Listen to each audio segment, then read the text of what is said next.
All right, quick intro. That's a work in progress, but we're getting somewhere with this show.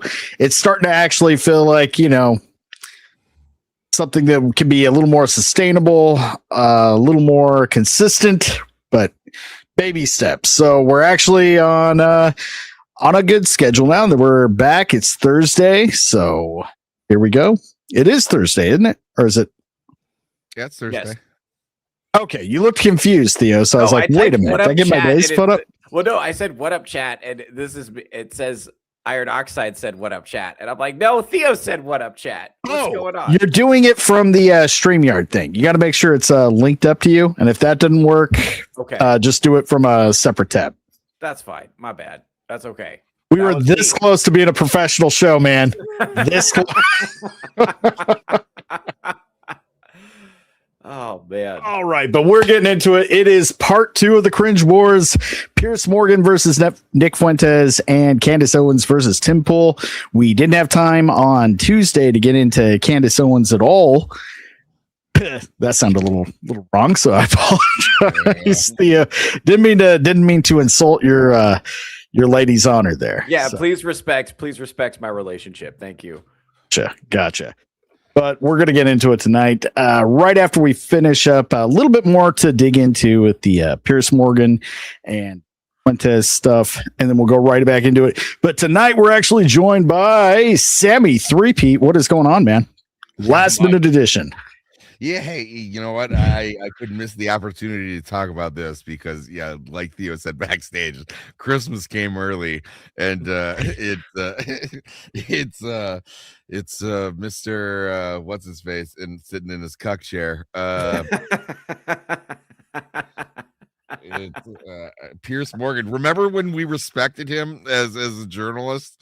I'm sure that I know that was like 20 years ago, but remember. Not anymore. Well, he shines. He's kind of like, I look at him a little bit like Bill Maher. He's somebody that's never going to be in touch with what's actually going on. Occasionally he has moments of clarity where he's like, wait a minute, this don't make any sense, does it? And people get mad at him, and he actually stands his ground. So I do respect that when it happens. But then there's the who is he talking to about the immigration and everything? He's like, but the chicken masala is so tasty. Yeah. This is what happens. I was explaining this to my mom today. Actually, I was on the phone with my mom. I was listening, Mom, you're not racist because you don't live in a diverse neighborhood. That's why. Yeah. And it's the same thing with Piers Morgan. The reason he thinks immigration is awesome is because it's not happening near him. Yeah, he's been. It doesn't affect him at all. Exactly, and that's what it is with all the celebrities and the politicians that are making so much money. They have private security, gated communities, walls around their property. No, it's a very let them eat cake mentality. Like it is. Like it was like, why can't they just be happy with all the brown people? I've never seen their ivory towers looking down, and they just see all the mixed heads bobbing about on the streets. Oh, doesn't look just delightful. That makes me feel good about myself. Piers Morgan. I had Dinesh D'Souza on the other day, and he was lovely. Why don't you want Indians? Yeah. That's the thing. It's like I think people get. And he picks Dinesh. It's like yeah, the cool dudes you hang out with is not the same thing as the entire demographic of the neighborhood changing. That's different. Yeah. Okay. Dinesh D'Souza is taking a crap on the beach. Okay. Dinesh D'Souza doesn't have an illegal CDL and didn't run a family of 5 off the fucking road in Oklahoma. Okay. Yeah. That didn't happen. Can you imagine Dinesh driving a fucking semi just like, oh God. I think I forgot my blinker there. Bro, listen, say what you want about Dinesh D'Souza, but he cracked Ann Coulter, so you got to give it up for him. I do. Like, No, I like Dinesh. Oh, that was wrong. I was still on Piers Morgan mode. Dinesh talks very like this. He is making a point to make sure his English American accent is fully audible. I pride myself on my accents. I cannot do him. It's hard because he's a conundrum. Yeah, he's so anal in the way that he speaks. It's just like Well, you have to understand. He's trying very hard at all times. Yes. All right, let's say hi to the chat real quick before we get into it. First in, we got David David D. What is up, David D? How's it going? Vagabond is here. What's up, Vagabond? We got Scream Queen Selena, our producer, off duty most times recently. Please smash the like button and share out the stream. Thank you so much. That we got Theo as me. What's up, Theo? That was my bad. We got Sammy 3P. Then we got Diana Gordon here. How is it going? We've got Blue Eyed Scorpion. Me mom, me mom. Who's this guy? Yeah. It's bad. I feel so bad because I was listening to that. I'm not inhuman. When I hear stories about, because it's not that far detached from recent history. There's people still alive that were impacted by it at that point in time directly. Hear their stories, it still gets you, but then just when he comes out like, "Oh, me mom," I'm like, "Oh my god." It really kind of was though, because it was such a genuine right way to interview someone where it was like, "Oh, I have this 10-second clip of you. What do you have to say for yourself?" And then to sneak up on him with like, "Oh, we actually have like this Holocaust survivor back here who was like, what do you want to say to him?" And then he did the best thing that you could do, like, fuck that guy. Yeah, dude. Yeah, it was like something like an '80s principal would do to the rebellious teen to try and get him to feel remorseful. Just be like, "Fuck you." Yeah, it was like a scared straight moment, and he just done nothing. Plowed right through it. Was gorgeous. And it was hilarious. God damn it, it was funny. Yeah. See, I hope you guys can see why this is cathartic. Mr. Scott Awesome. Oh, absolutely. Yeah, almost everybody, like, this is what I was saying. It's like this is why that attack on Nick Fuentes for being a virgin incel or whatever, like, that was so, the reason that backfired so spectacularly was one, because Nick is actually Catholic, so he's supposed to be celibate before he gets married. So he's actually following the religion that Piers Morgan also claims to be a part of. The second thing is every single one of Nick's followers is probably also an incel. They're probably also virgins, and now they're pissed. Yeah, see, even if Nick's story did check out and he really was just a devout Catholic saving himself for marriage, his fans aren't, and they're mad about it, and they've got nothing else to do. They got nothing else to do. They got nothing else to do except for dig things up. Oh yeah, and they've been going after him like crazy. Unfortunately, I guess like they have like moved on to like his family and stuff. But like, what do you expect? Like when you like poke the bear in this aspect? But yeah, no, he's twice married, and I'm saying the second marriage. I don't know how long this one's lasting either. It's not great, Piers. It's also that he's basically calling Nick a fucking dork. And it's like, okay, Piers, you want to show some pictures from you in your 20s or in high school? Because I really doubt those are some fucking, glamour shots. I'm Googling it. Yeah, think about that. Like, you've got to think like, okay, if you're one of like Nick's followers, so you're some American like high school kid or a 20-something guy, and you have just been nagged at your entire life by your leftist teachers. And then you see, Nick in real time getting nagged at by Piers Morgan. And he's just like, fuck you. I don't give a shit what you think. That's gotta feel amazing. Like to be one of his followers, to see him, and when he was on there, and he's like, I'm actually a Holocaust maximalist. I think it was more. I think it was 12 million. And for Piers Morgan to take that at face value and not realize that Nick was fucking with him, that had to be great. Oh my God, I just Googled it. He looks like Harry Sisson. Oh no. He actually just had share your screen on his show today. So that's great. Here, I'll post it in the Rogues Gallery. Or yeah, I can just share it real quick. Hold on, let me. Yeah, no problem. I'm just waiting for it to blow up. Where are we? There we go. Okay. Holy shit.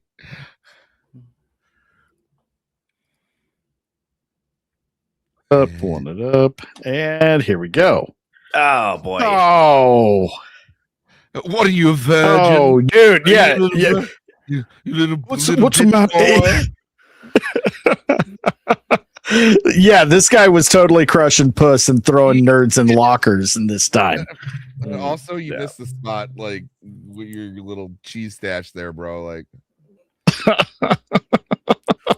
oh my God.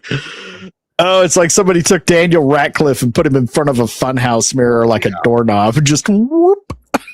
oh, there's 6. Oh, let's. Oh, never mind. Okay, yeah, whatever. That was basically it. But yeah, definitely don't throw stones when you sit in a cuck chair. I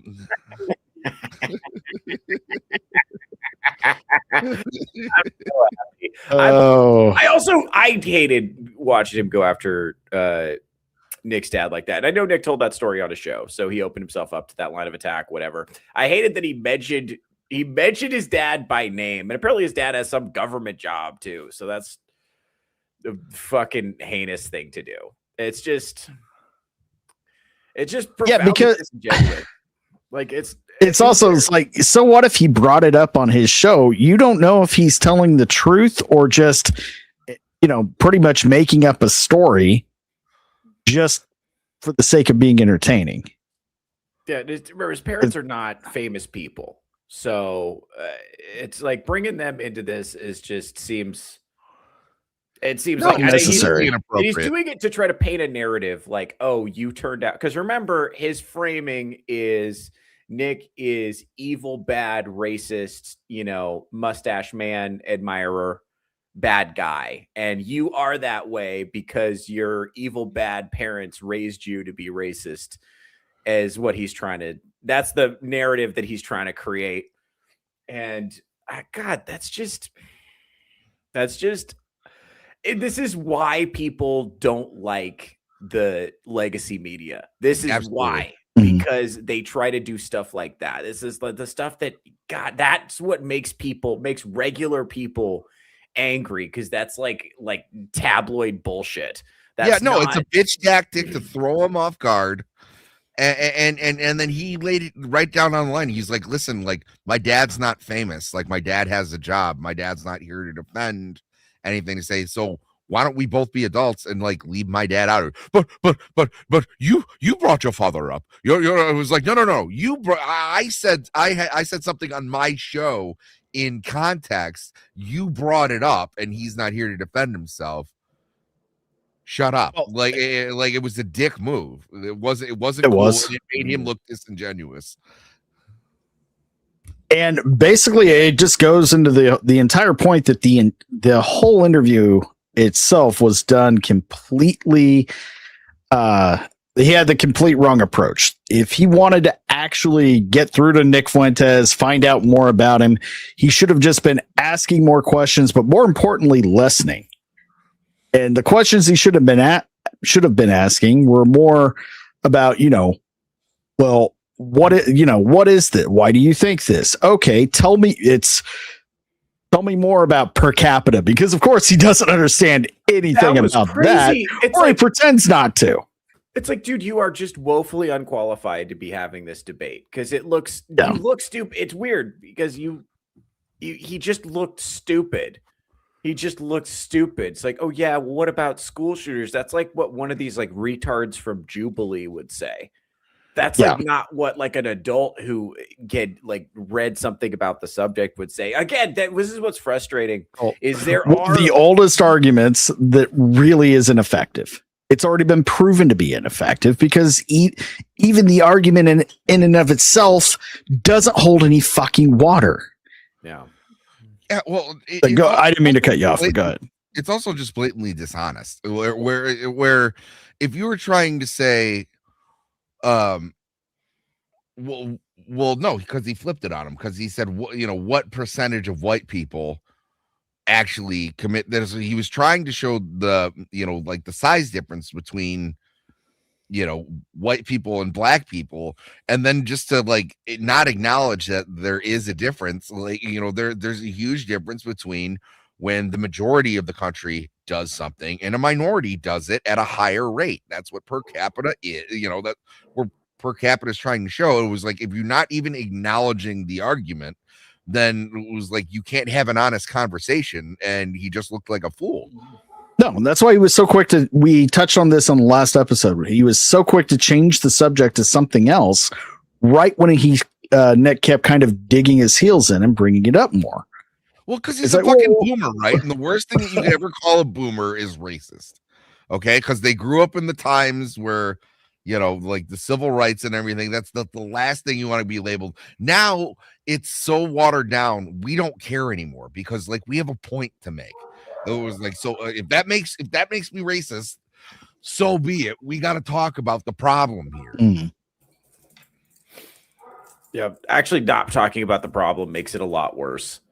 Yeah, it makes it so much worse, and you got to be able to talk about it. And the people not being able to talk about it is making people very resentful. That's the other thing too, and that being told that like racism is the worst thing ever, and that you can't, to the point that you actually can't tell the truth about things. That's what makes guys like Nick Fuentes popular. Is because it's only one people who can't tell the truth about it. Everybody else can. Yeah. And I was actually thinking about this today. It would do us as a society a lot of good and be very healing and cathartic if we just open the doors for, all slangs and hate speech is just good to go. Yep. Just let it all out. All time, anytime you want, for a couple years, get everybody calloused up. Let's, build up some of that immunity. You got to build your immunities to it. Yeah. That would do a lot of good. And eventually it would turn into humor between both parties. Yes. Or all parties, because it's not just one and two. There's several involved. Yeah. Let's be honest. Well, this is what the stand-up comedy world has been doing for a while and continues to do. At least as long as you're not in like a pussified area where wokeness is taken over. Like normal comedians are like very openly racist, but they're also like, no, they're openly racist, like with humor. They're not internally racist. Yes, it's the internal, because that's what leftists are. Leftists are like, oh, I'm talking to a black person. That means they're probably functionally retarded and ate lead paint. I better use smaller words. Literally, there was a Washington Post article that came out that said leftists use smaller words when they talk to black people. This is a real thing. Comedians don't. They were talking to each other, but also like the more openly racist a black comedian is towards white people, the more sure I am that he would show up for me in a crisis. That's really how I feel. Like, where they stand, and it's like, and it's meant as humor, and that kind of honesty is just air clear. Like, you don't have to hold your breath. Like, what did you mean by that? Like, it's horrible hanging out with those kind of people who are stuck in that HR department mentality all the time. It's horrible. And it's definitely doing more damage than good. Also, if we just all take the gloves off. Yeah. It was like, hey, you ever have a conversation, someone says a word, and it was like, hey, I don't know what you mean. And they're like, oh, it means this. You're like, all right, I learned a word. Like, cool. Yeah. It's called growing as a human being. Oh, man. All right, let's go ahead and pull up the first thing. So we'll go ahead and finish up with Fuentes. Piers Morgan debate. So that ends, and then there was the backlash. I think where we left off, Piers was really leaving with a lot of confidence, feeling like he really put that kid in his place. Yeah, he really. Oh, God, it was Then he didn't feel that way. No. yeah, it was until it wasn't. So let's see if I can. We'll just go right into since we started off the conversation with it. Piers Morgan's wife. So just to give a little backstory here. So there's he was giving him a hard time, bullying him for being a virgin. And how much younger is his wife? At least 20 years. Let's pull up her Instagram. No. Abandon all hope, you enter here. So, Celia Walden. Okay, not a bad looking gal. Jesus, look at the one picture where she's got like the hat on. She's provocatively like eating a hot dog or a churro. And the comments are great.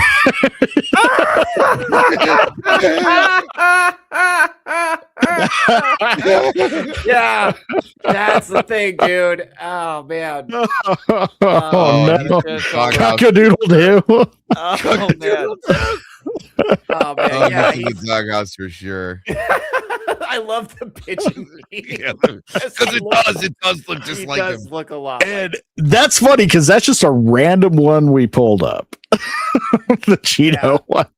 Yeah. Who's this fucking guy? Yeah. Right. In bed. Oh, Rupert Everett. Okay. And let me just say this. The man has good pillow talk. And the one, look at the gif for the streets. Now look, guys. Now listen, I'm not married, but I like to consider myself a progressive 21st century male feminist. You guys are married. How would you feel if your wife was posed up in some other man's bed, posted pictures on Instagram? Am I right in interpreting that as right? Violating some kind of social boundary? Yes, absolutely. Not happening. Yeah.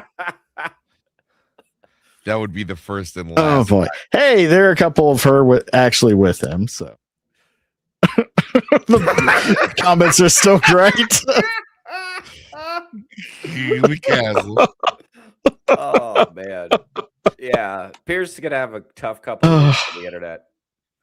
Oh boy. Oh, poor guy.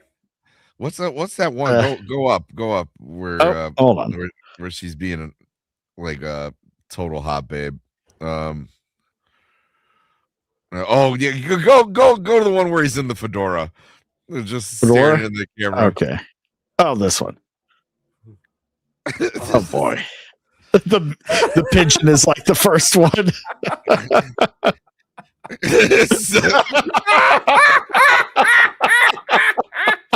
Oh, it's gonna be. Oh man, that's got to be tough, bro. Because here's the thing: she doesn't have that many Instagram followers. She doesn't have like a super big. So she's got to be just like flooded with notifications. Oh yeah, yeah. And they're all shit like this.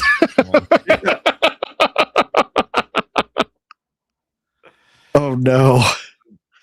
And I mean, all right. She had interviews saying like I wasn't impressed with Piers when I first met him. A direct quote was oh okay, you got it. Yeah, okay, here you go. Pierce's one very long eye roll. But what people don't realize about Piers is that he's usually very quiet at home because he's exhausted himself on whatever interview he's been doing. Whatever his job actually is, as long as she's, getting paid, she's being married to Piers is whatever that means. Basically, very. Oh, okay. basically one very long eye roll. This is the only reason I am sad about him leaving GMB. That and the fact that I wake up and there he is staring back at me morning after morning. Can you imagine if like you woke up and you looked in your wife's eyes and she's just like, you again? Like, oh boy. No, another thing. So when Piers was first courting her, he said something akin to like, you check all the boxes for me, and she looked at him and said, you check no boxes. She forgot their anniversary 9 years in a row. Nine in a row. Dude, 3 is a pattern. Yeah. Dude, my wife would be inconsolable if I forgot our anniversary. Like, I would be like, you know, but like 9 years in a row. Yeah,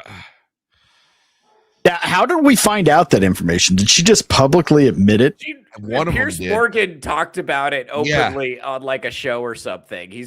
So he was just like sharing that as a funny anecdote. Yeah, it's like the Wojak face where the dude's like smirking, but like behind the mask, there's like the angry tears. Yeah.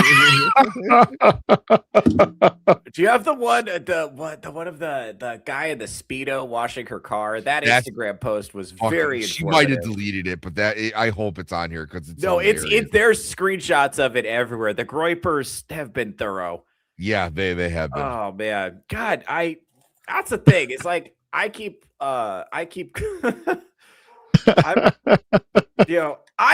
trying to build up my own modest following of people who enjoy my content, and I have focused on cultivating positivity, and I'm now wondering if I made the wrong choice. I wonder if I should have just like recruited a bunch of basement dwelling monsters into my army so that I could use them to destroy my enemies, because this has been glorious to watch. I love this. I need a more toxic fan base, I think. This has been great. No, so you build that up organically, and then when you get attacked. Okay, let's go into this one. Celia adds, I actually had a friend who had a crush on Piers, and I told her she was and I told her she was mad. Okay, mad meaning British. Okay, crazy. Mad like. But we arranged to meet for the interview, and Piers managed to string it out over the course of about 4 different meetings. He kept saying, "Yeah, there are a few things I didn't quite get," and each of those meetings ended up in us having more and more alcohol until eventually he declared his real motivations and said, "The thing is, you tick every single one of my boxes." And here we go. And I said, well, that's weird because you don't tick any of mine. And now look at me. Q resigned sigh. Oh no. Oh no. Can you imagine reading this? Like your wife gets interviewed and you're like, it's great, dear.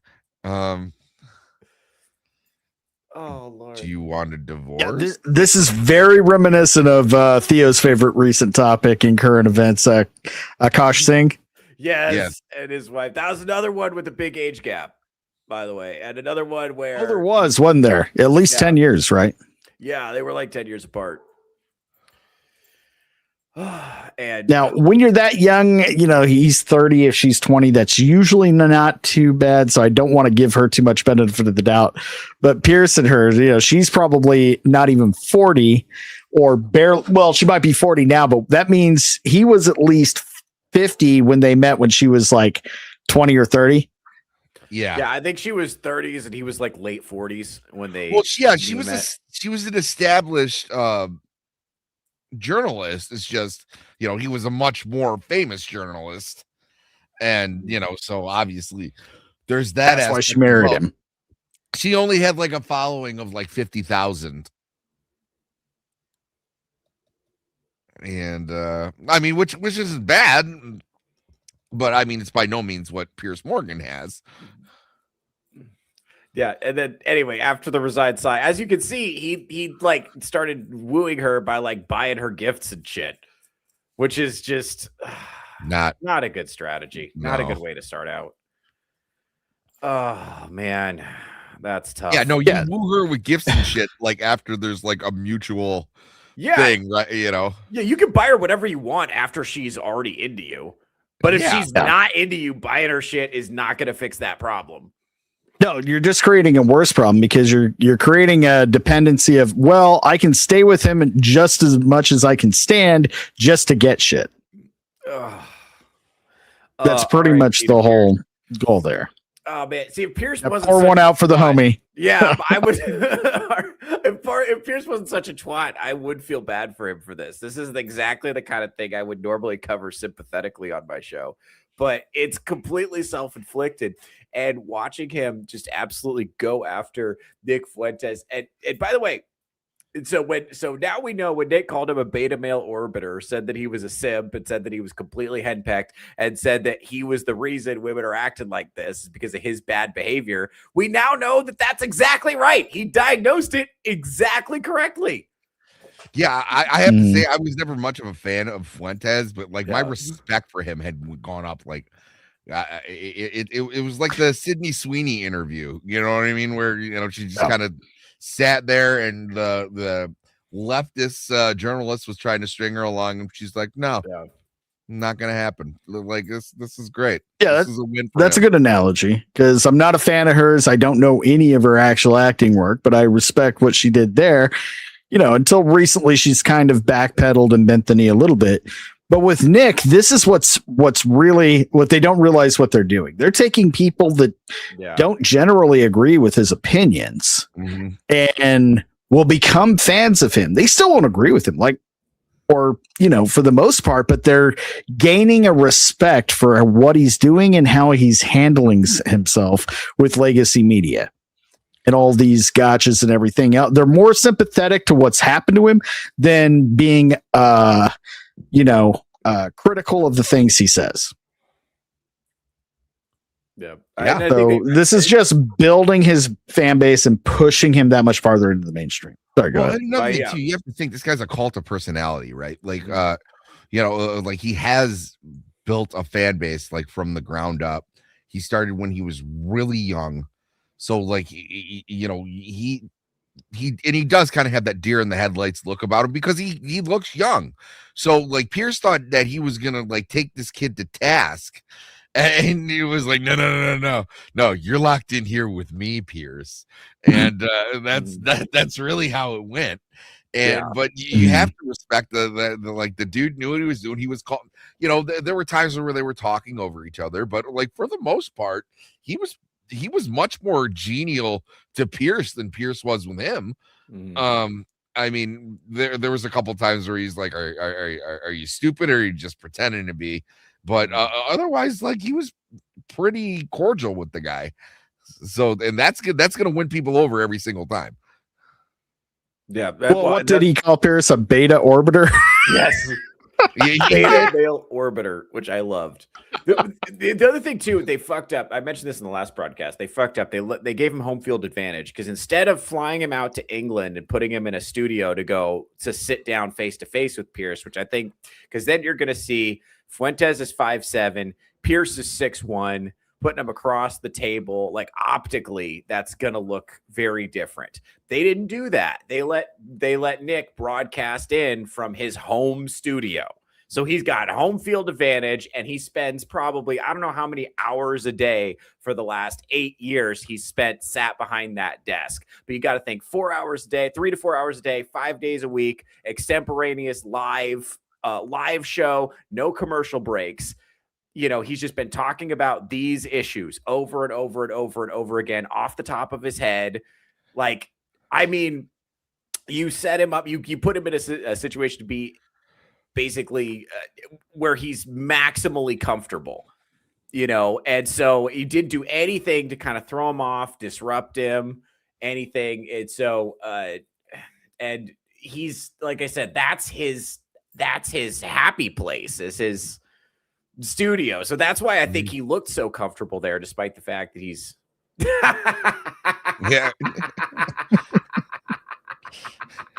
Yeah, when I saw that this morning, I giggled like an idiot for like 20 minutes. Oh no.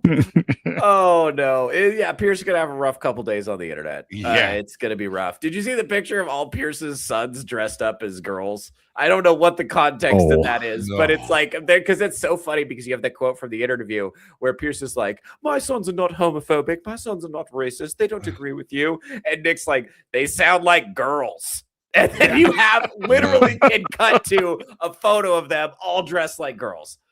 And just, oh my God. The internet is an amazing place. I think Pierce did not foresee this. I think if he had foreseen this, I'll keep going. I'm just gonna keep sharing the memes while we talk. Oh no. Oh God. Oh no. Oh no. It's just like, why does he look like a dork in every picture? Because he is a dork. Look at this. This man is a multi-millionaire many times over. It's inevitable.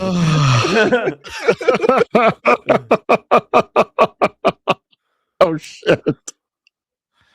Oh boy. Oh no. Oh man, yeah, this is gonna be tough. And I look, and I what is that? Him?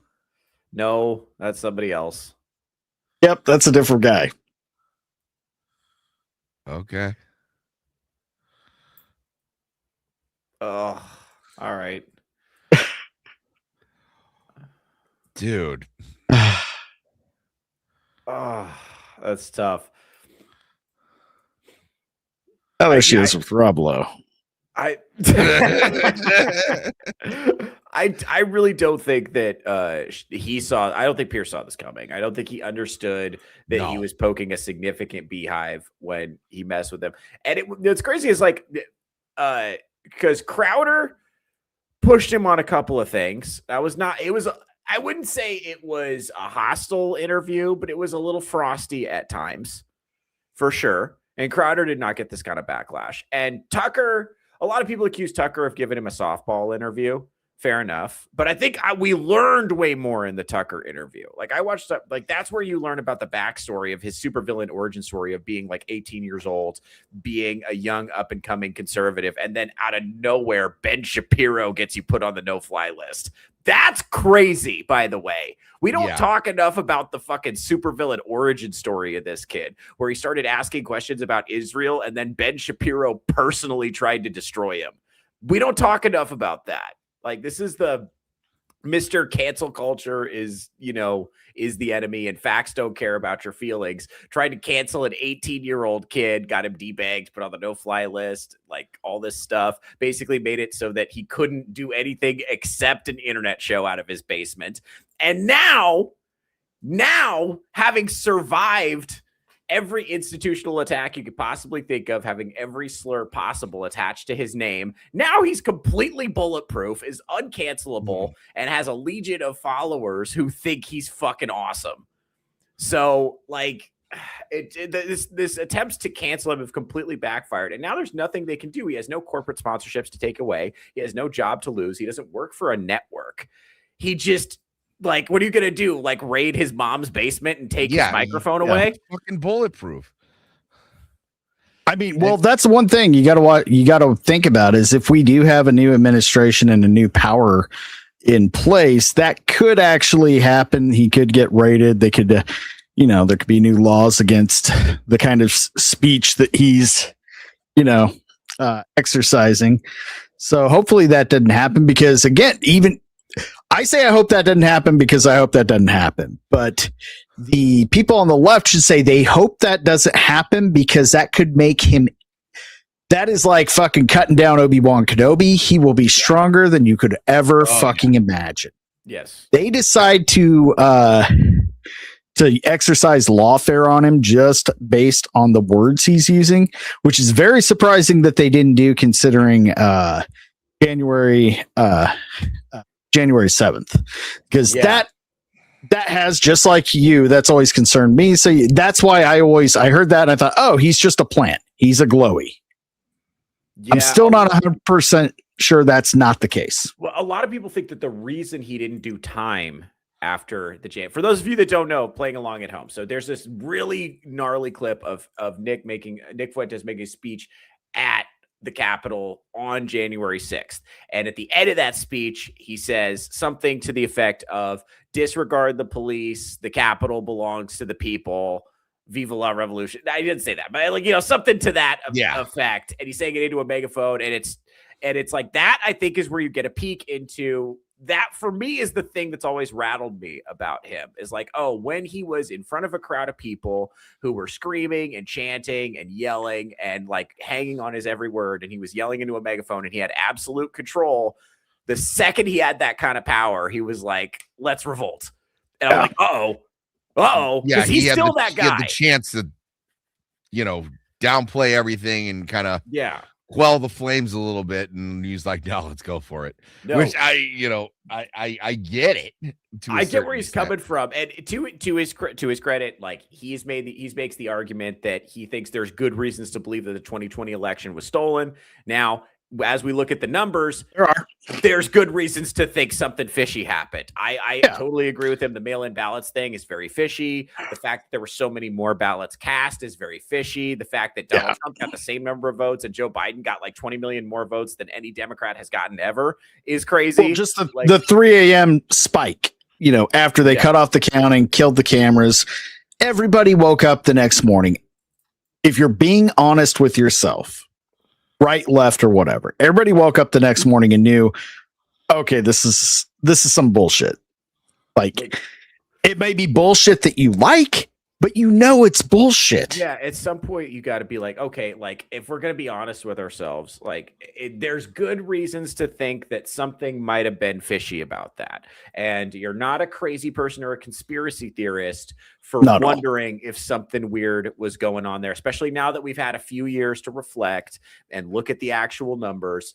And so, but anyway, the point is, he made this speech on the actual Capitol grounds on January 6th. And a lot of people said, why didn't he go to jail after that? And that is what has fueled a lot of the speculation that he cut a deal with the feds.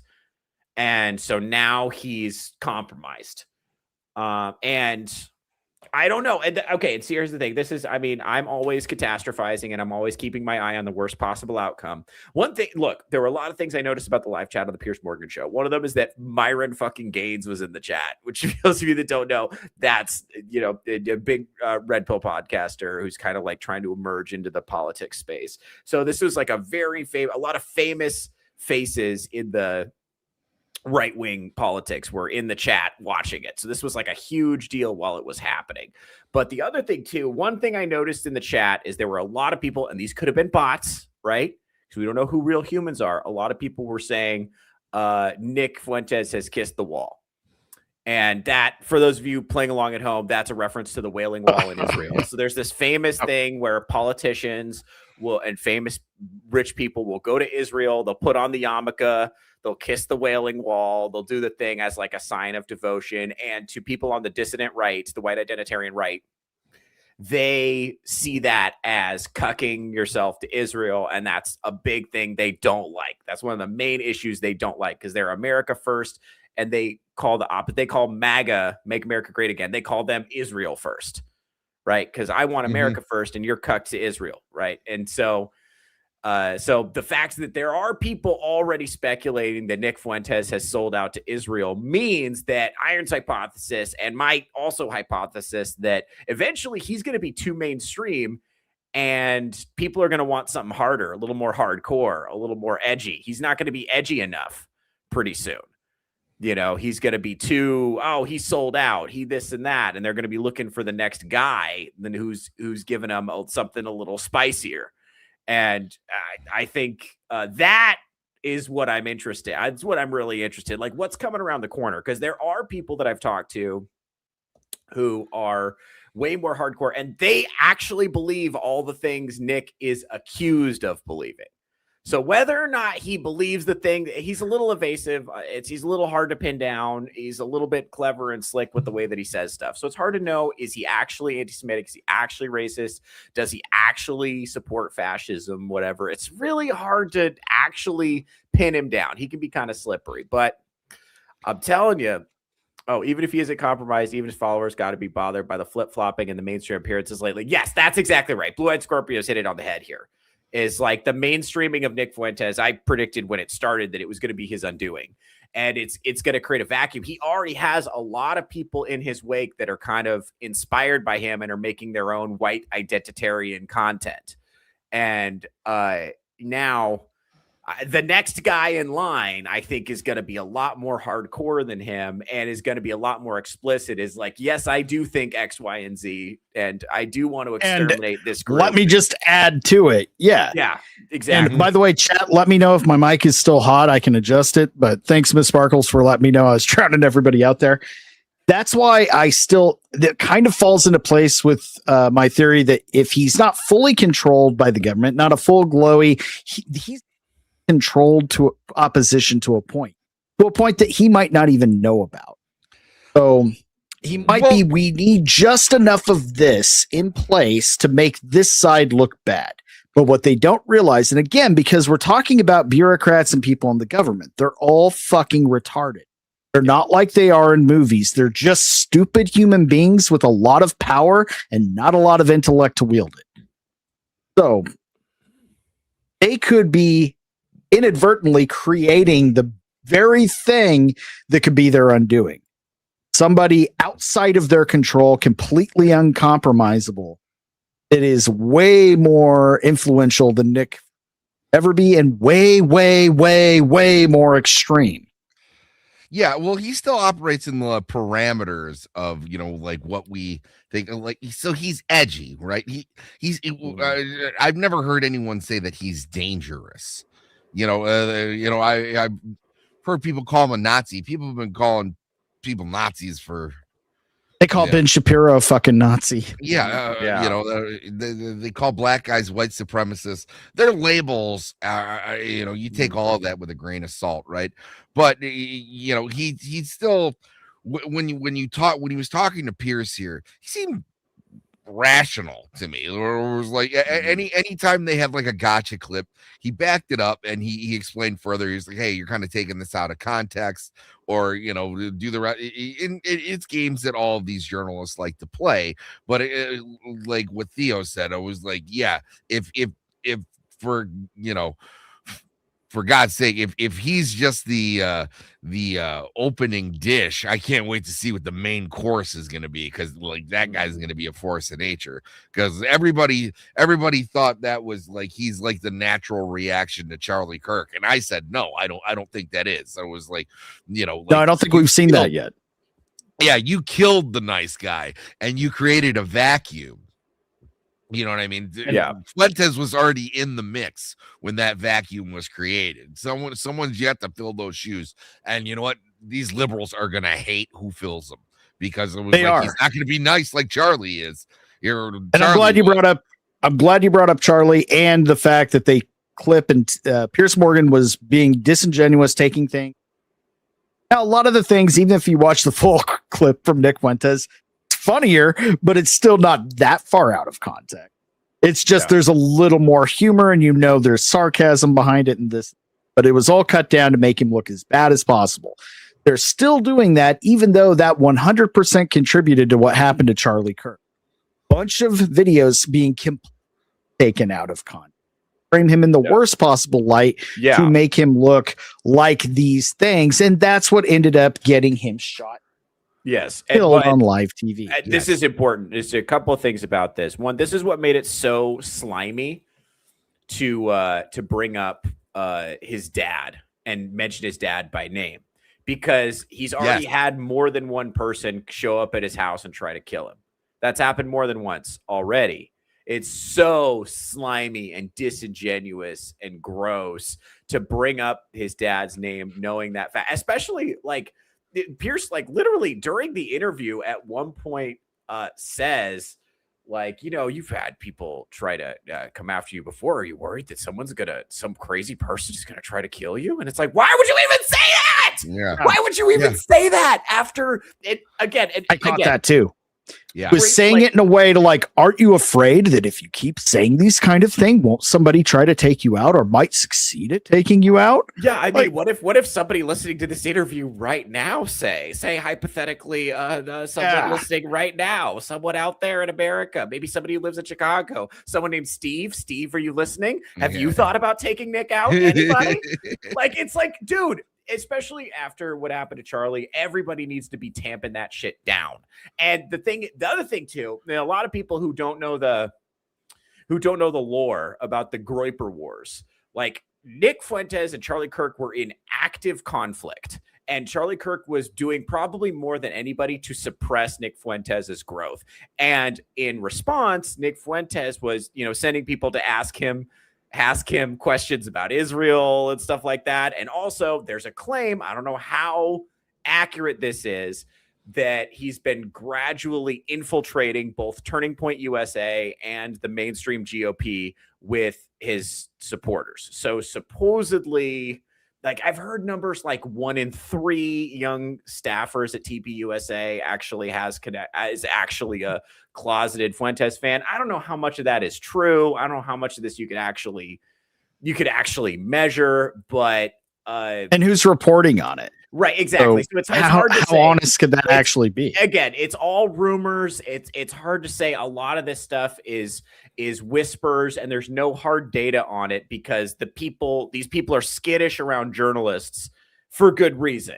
Anybody doing research would be shunned or trolled, right? And so it's hard to know, but there is. I know that here it's not. Again, and this is the other thing I want to drive home is like Fuentes is not the cause of this. He is a symptom of a much. There's a ton of people who agree with him on Bad Mustache Man, the Austrian painter, if you will. There's a lot of people who agree from Generation Z. I heard Generation Z, I've heard called Generation Zyklon, and they fucking mean that shit, bro. I'm telling you, like, they mean that shit. And it's not all Fuentes, but like, there are guys who are like, Mustache Man's the good guy. The Jews had it coming. Who's Nick Fuentes? Haven't heard of him. Like, I'm serious. Like, he is not causing this at all. Like you cannot be like, oh, well, he's only got, because if you look at it, he gets a few million views on his live streams. But how many Twitter users are sending death threats to Piers Morgan and to right now? Probably like a few thousand, maybe, who are just have too much time on their hands. But that's not who we're really talking about. Like, the whole generation is just sick and tired of being nagged about racism. I'm telling you. Oh yeah, I mean, it was bound to happen. We were talking about it when it started in like 2012. Like, wow, in a few years we're gonna have a lot of really angry kids that are saying a lot of fucking crazy shit. Yeah. And that pendulum swing. That pendulum is always going to swing the other way. And you know what? Even though I'm part of this generation, millennials were probably some of the most annoying people to have to grow up around. So when you're seeing like as an elder millennial, where I'm watching like these kids 5 years younger than me and going like, what the fuck are they talking about? With these safe spaces and all the generic bullshit. We don't need to rehash what it is. What I'm saying was, like, if you grew up watching that going like, I kind of want to kick this adult's ass. Like, it has an effect on you. And the pendulum always swings the other way.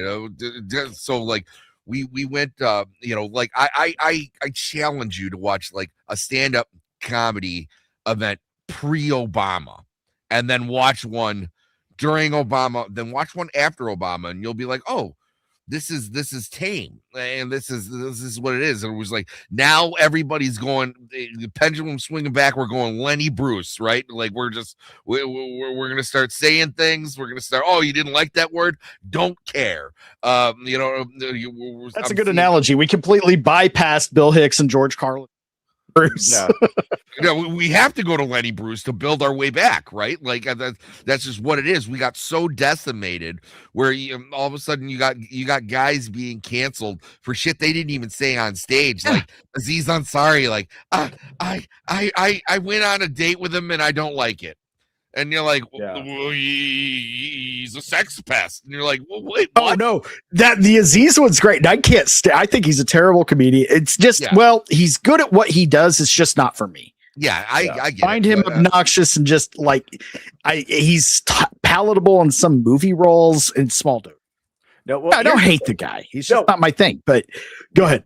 I was gonna say I was paying a lot of attention to like Me Too as it was unfolding, and when the Aziz Ansari case dropped, I read that case in detail and I showed it to my girlfriend at the time, and I was like, if Aziz Ansari did these things to you, what would you have done? She's like, I probably would have fucked him. I mean, that shows you it really is in the eye of the beholder.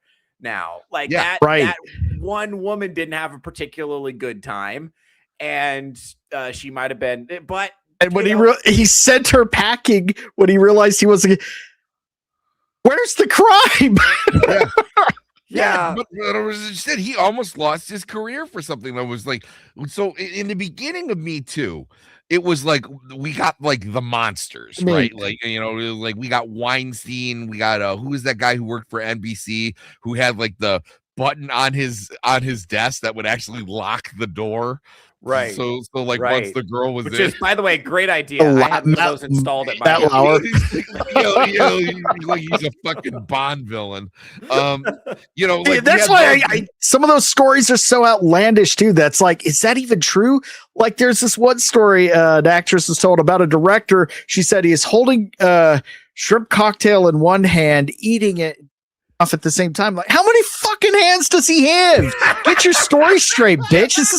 This director have 3 fucking arms? He's eating French shrimp cocktail and waxing it off. Are you kidding me? And then we got the Louis C.K. who politely asked. He asked permission. They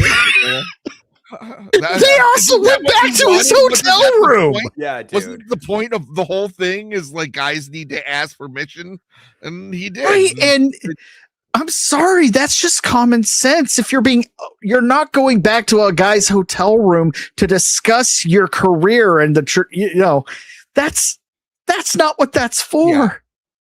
You got to do that at the booth at the restaurant or over the phone. Not going back to a hotel room. Yeah, he's gonna ask you if he can wax it off in front of you. Yeah, he's like he wants to nut into a potted plant, and he asked. Yeah. Let the man who has not said no, and he's like, cast the first step. He's like, oh, okay. Yeah. I mean, come on. At the very worst, you go, hey, what happened with Louis C.K. was like, it wasn't what I expected, but I didn't feel in danger. That's the pendulum got that far, right? And then all of a sudden people started pulling back. And then you see the culture start to go, and then all of a sudden you get the everybody's talking about the Mary Sue shit and the MCU, and everyone, it was like there's always going to be an equal reaction. So it was like, and that's something that Democrats never understand, because they try to do these things where they'll do these power plays. Like today, I can't remember what politician it was. They were interviewing somebody, and they were asking like these loaded questions, and it was like, we've already figured out that you're lying. And you know what I mean? Was it Kristi Noem earlier today? About the guy who got deported. Who now a judge got to decide that. See, I would have loved to talk about that, but we're so overloaded with this stuff. A rogue judge decided, human trafficker, MS-13 member, but you're, Baltimore dad, so go on about your business. Okay. Let's watch this real quick, and then we'll be done with the Nick Fuentes. Get right in. We're in the 1 hour mark. We'll get right into Candace. Perfect. Here's the audio. Right. Fucking Instagram. Dude, yeah, Instagram is the worst with this shit. Yeah, it is.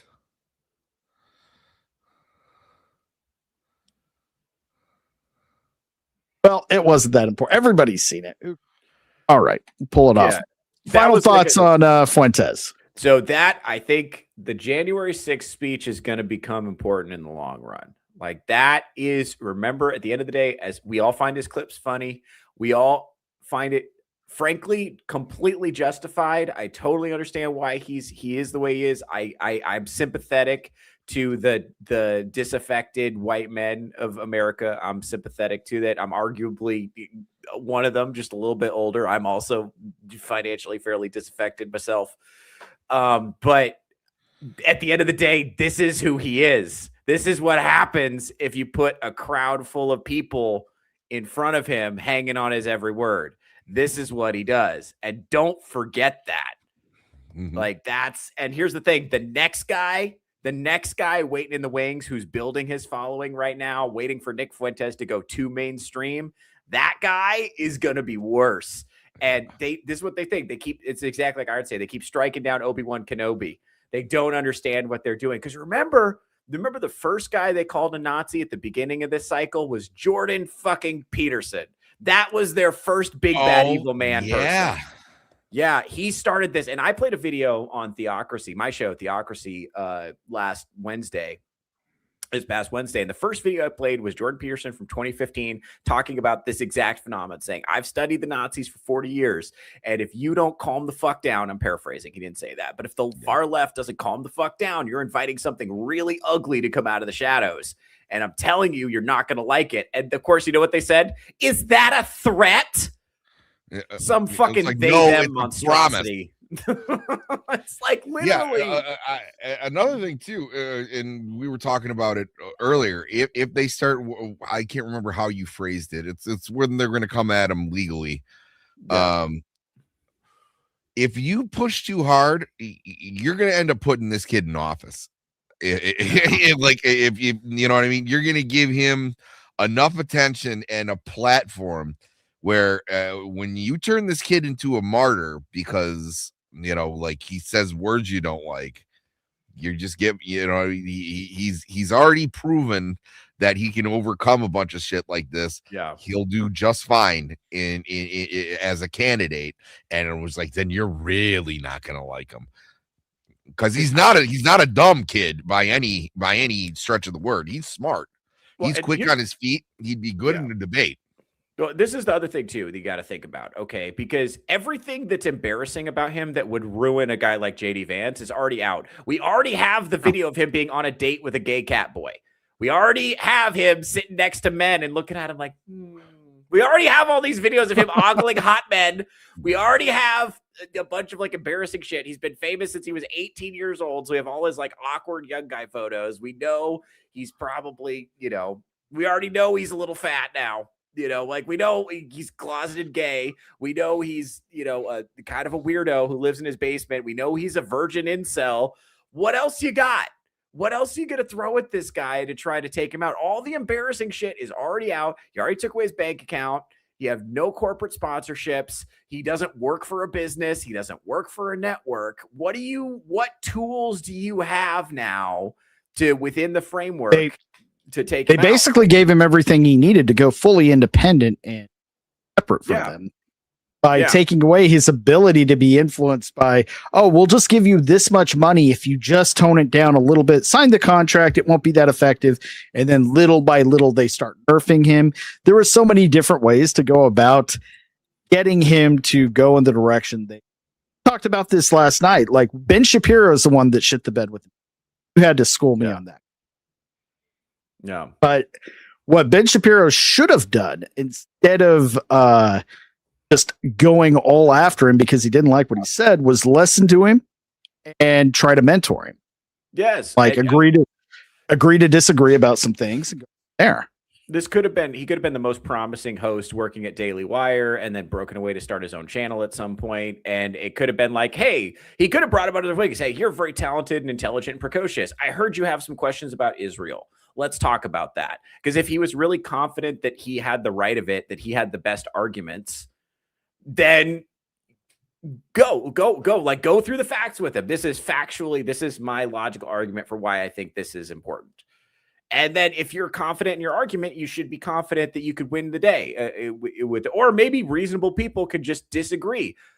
Maybe that can happen. Maybe reasonable people could disagree without anyone not being racist necessarily. Yeah.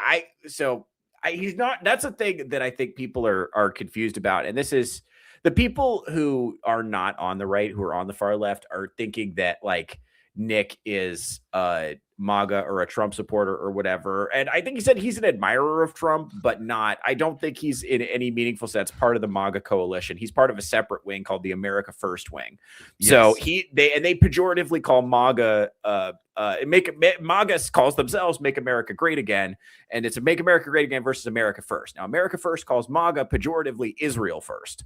And so it's this concerns about the dividing issue. It's mostly Israel and also immigration. And I know a lot of leftists are like, they think Trump is an extremist on immigration.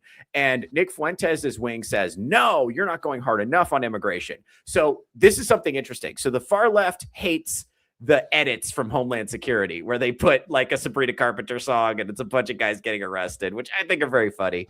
But they hate that because it's evil and bad, and unlimited free ponies for everyone forever is their only meaningful policy. So they want more foreigners, right? Nick Fuentes and his wing, the America First wing, they also hate the edits because they feel like the edits are covering up the fact that there aren't enough deportations that aren't violent and fast enough. They want more deportations, faster and more violent.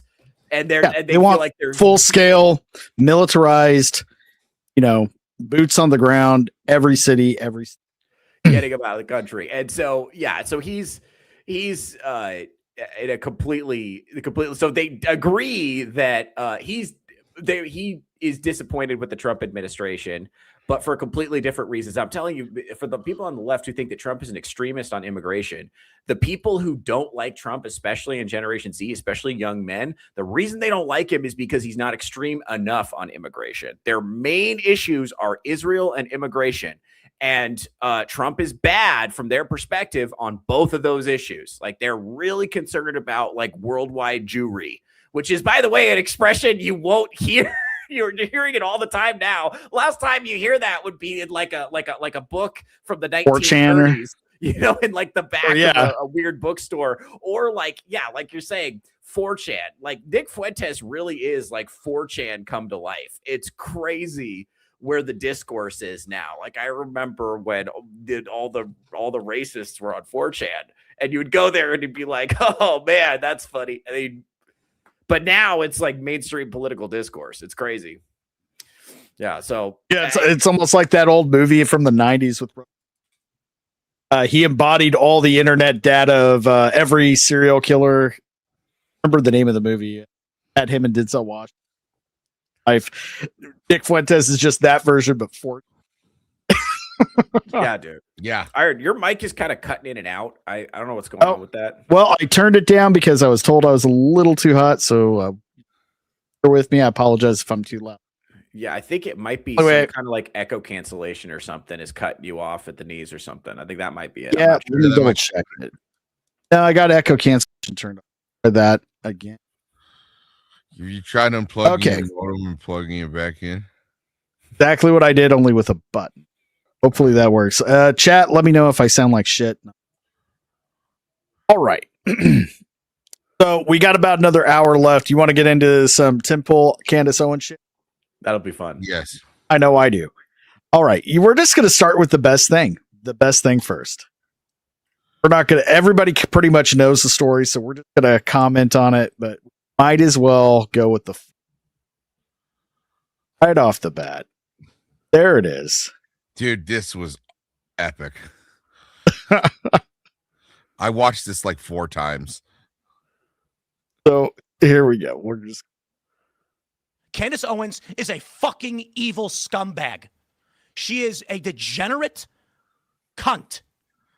She is burning everything down, and she's gloating and smiling while she does it. And you know what you fucking told me? She has no security.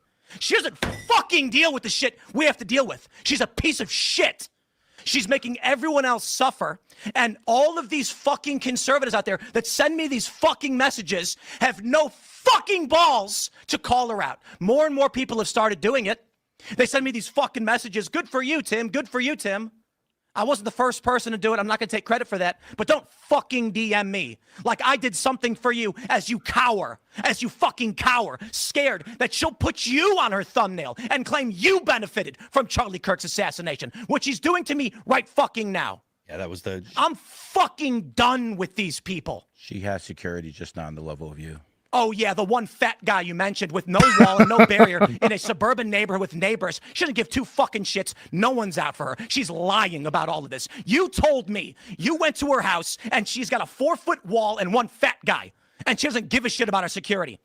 Meanwhile, I get bullets fired at my fucking property, and I have to go live in the middle of nowhere. And I got fucking strangers coming up to my house in Maryland, breaking in.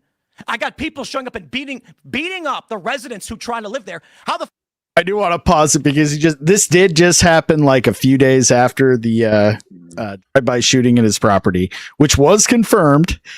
First, Candace Owens shed doubt that it even happened at all, so a lot of people started digging in. They called the wrong county police department that didn't even know who the fuck Tim Pool was and said, "We don't know anything about that." Oh, see, we got him, boys. Well, No, it really did happen. Yeah, then she immediately just makes up this, just pulls it out her ass. Well, it was actually his brother back in December of last year that shot at him and had to get escorted off the property. Like, what the fuck? Well, we were talking about this backstage. She says these things now, like, I saw it in a dream. It's like, what the fuck are you talking about? I was like, dude, you're putting this guy in danger because, like, you saw it in a dream. Yeah. What are we doing? I was like, I have to say, I hate to bring it full circle, but Nick Fuentes on this was incredible. He was like, "What are you? That's so Raven." Oh God, we are going to watch the Nick Fuentes reaction clip. That's pretty right funny. after we watch the Erica Kirk one. We got so much to do with this last time. Oh man, it's like Christmas. I swear to God, dude. Yeah, I know.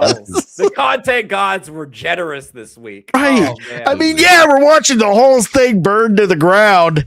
That's true. But my God. yeah. God, think of the views. Think of the views. Just the laughs, man. Oh my God. To sell this property. And you know, it's all lies, it's all hypocrisy, and it is for the purpose of making money. And she does not live the way other people live. And she claims she liked Charlie, she loved Charlie, and she is burning everything down that he built because she is evil. She is evil. And I'll say it again, this conservative movement is fractured, it's fried, whatever it is. Okay? Republicans are on track to lose the midterms. They were actually trending in the other direction until Charlie Kirk was murdered. Yeah. And this is the point, isn't it? That is true. And Candace even publicly, I think on one of her shows, said, "I don't give a fuck about your midterms." Oh yeah. So basically telling her audience of right-wing, primarily women, "Oh, don't bother voting. Just listen to what I have to say." Well, and Charlie was distancing himself from her for a couple of months there. She was starting to go off the rails. So this is just a woman scorned, and it really it's disgusting. The most effective political assassination in history, and thanks to the likes of the vile cunt Candace Owens, she has turned Turning Point into the perpetrators of the crime that was against them. I don't get paid by any of these people. I'm not on good terms necessarily with Turning Point USA. They didn't invite me to their stupid event. I don't want to go. I don't want to go. They invited me back after I started criticizing Candace. I'm not going to your event. I'm over all of this. He does have a good point. I think Turning Point was pretty much cooked after what happened to him. I don't think they made very wise leadership decisions at all. 100% agree with whoever else may happen to think that. Some of us thought that a little too early and got some. Yeah, they should have brought in someone like Crowder or like someone who was a well-known. But there's a lot of people saying that Rob Schneider, for fuck's sake, god damn. Yeah, they thought it was going to be a power grab. They think that Candace is only doing this because she wanted her husband to take charge of the turning point, and everyone was like, no. I hadn't heard that. Well, I will But say Candace Owens has accelerated the downfall of Turning Point. They went from such a huge uptick to all those new chapters at colleges and high schools, country opening, to now they're pretty much burned. Well, and that's the thing too. Okay, so there's a couple of things going on here. Is chaos is a ladder. And when Charlie got taken out, it created a power vacuum, and a lot of different people saw an opportunity to grow their audience as things were shuffled around. Yes. And I think Candace has obviously because she keeps saying who benefits. Who benefits from Charlie getting taken out? Who benefits? Like, bitch, you do. Yeah, you benefit you are. from Charlie getting taken out. You're like the there is such a beneficiary. And she went, it's crazy because she went anti-Israel right as it was, right just before it was popular. And then that just happened to line up so perfectly with all of the conspiracy stuff around Charlie Kirk's assassination. Now, look, if it turns out Israel did take him out, hey, you know what? I was wrong the whole time. I haven't seen any evidence.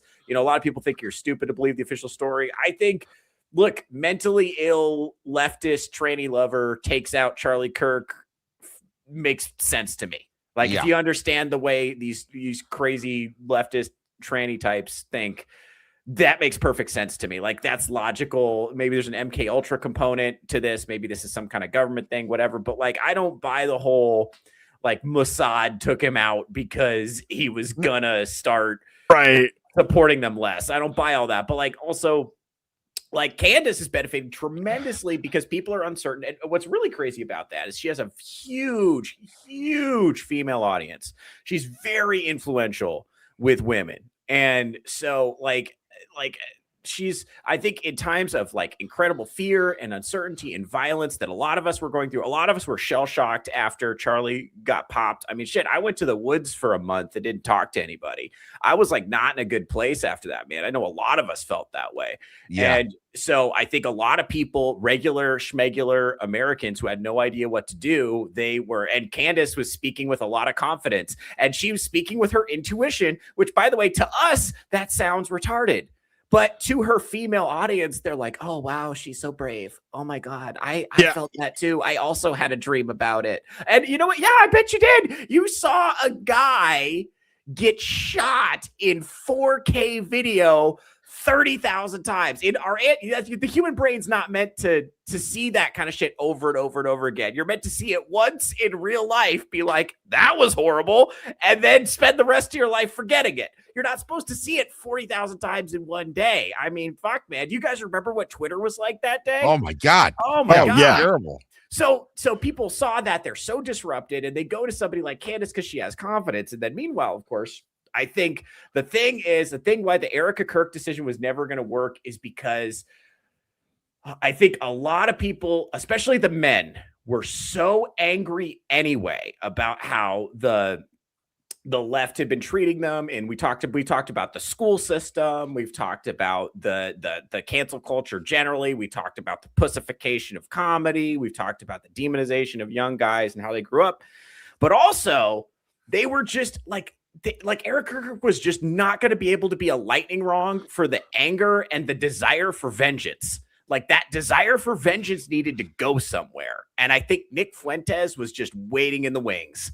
And I think now that Charlie wasn't around there to suppress him, a typical stream for him on Rumble got like 500K views. And then the one he did right after Charlie got shot got 2.1 million, 4X increase basically overnight. And he has continued to make gains and gains and gains and gains. And now look at him. He's on every show now. So this is the reshuffling that we could have expected. What if Nick Fuentes did it? Right. Bro, here's the thumbnail he's talking about real quick, and then we'll get back to it. But who stood to benefit from Charlie Cook's assassination? This fucking thumbnail. The call's coming from inside the house. Dude, look at that. Look at that. Fucking Cash Patel, Why? and Mystery Jew. Also, I just want to say for the record, so they named a street after Charlie Kirk in Israel. Yeah. So I don't think anyone was feeling like Charlie was departing. He actually had like there's a really good clip of him talking about like, how you shouldn't be like mean to Jewish people. And that's so. And this is some Lee Harvey Oswald fucking conspiracy shit. The Tyler Robinson shit is genuine. It's not what she does. She doesn't. It's just like there's no emotion to it. Like she's a fucking psychopath.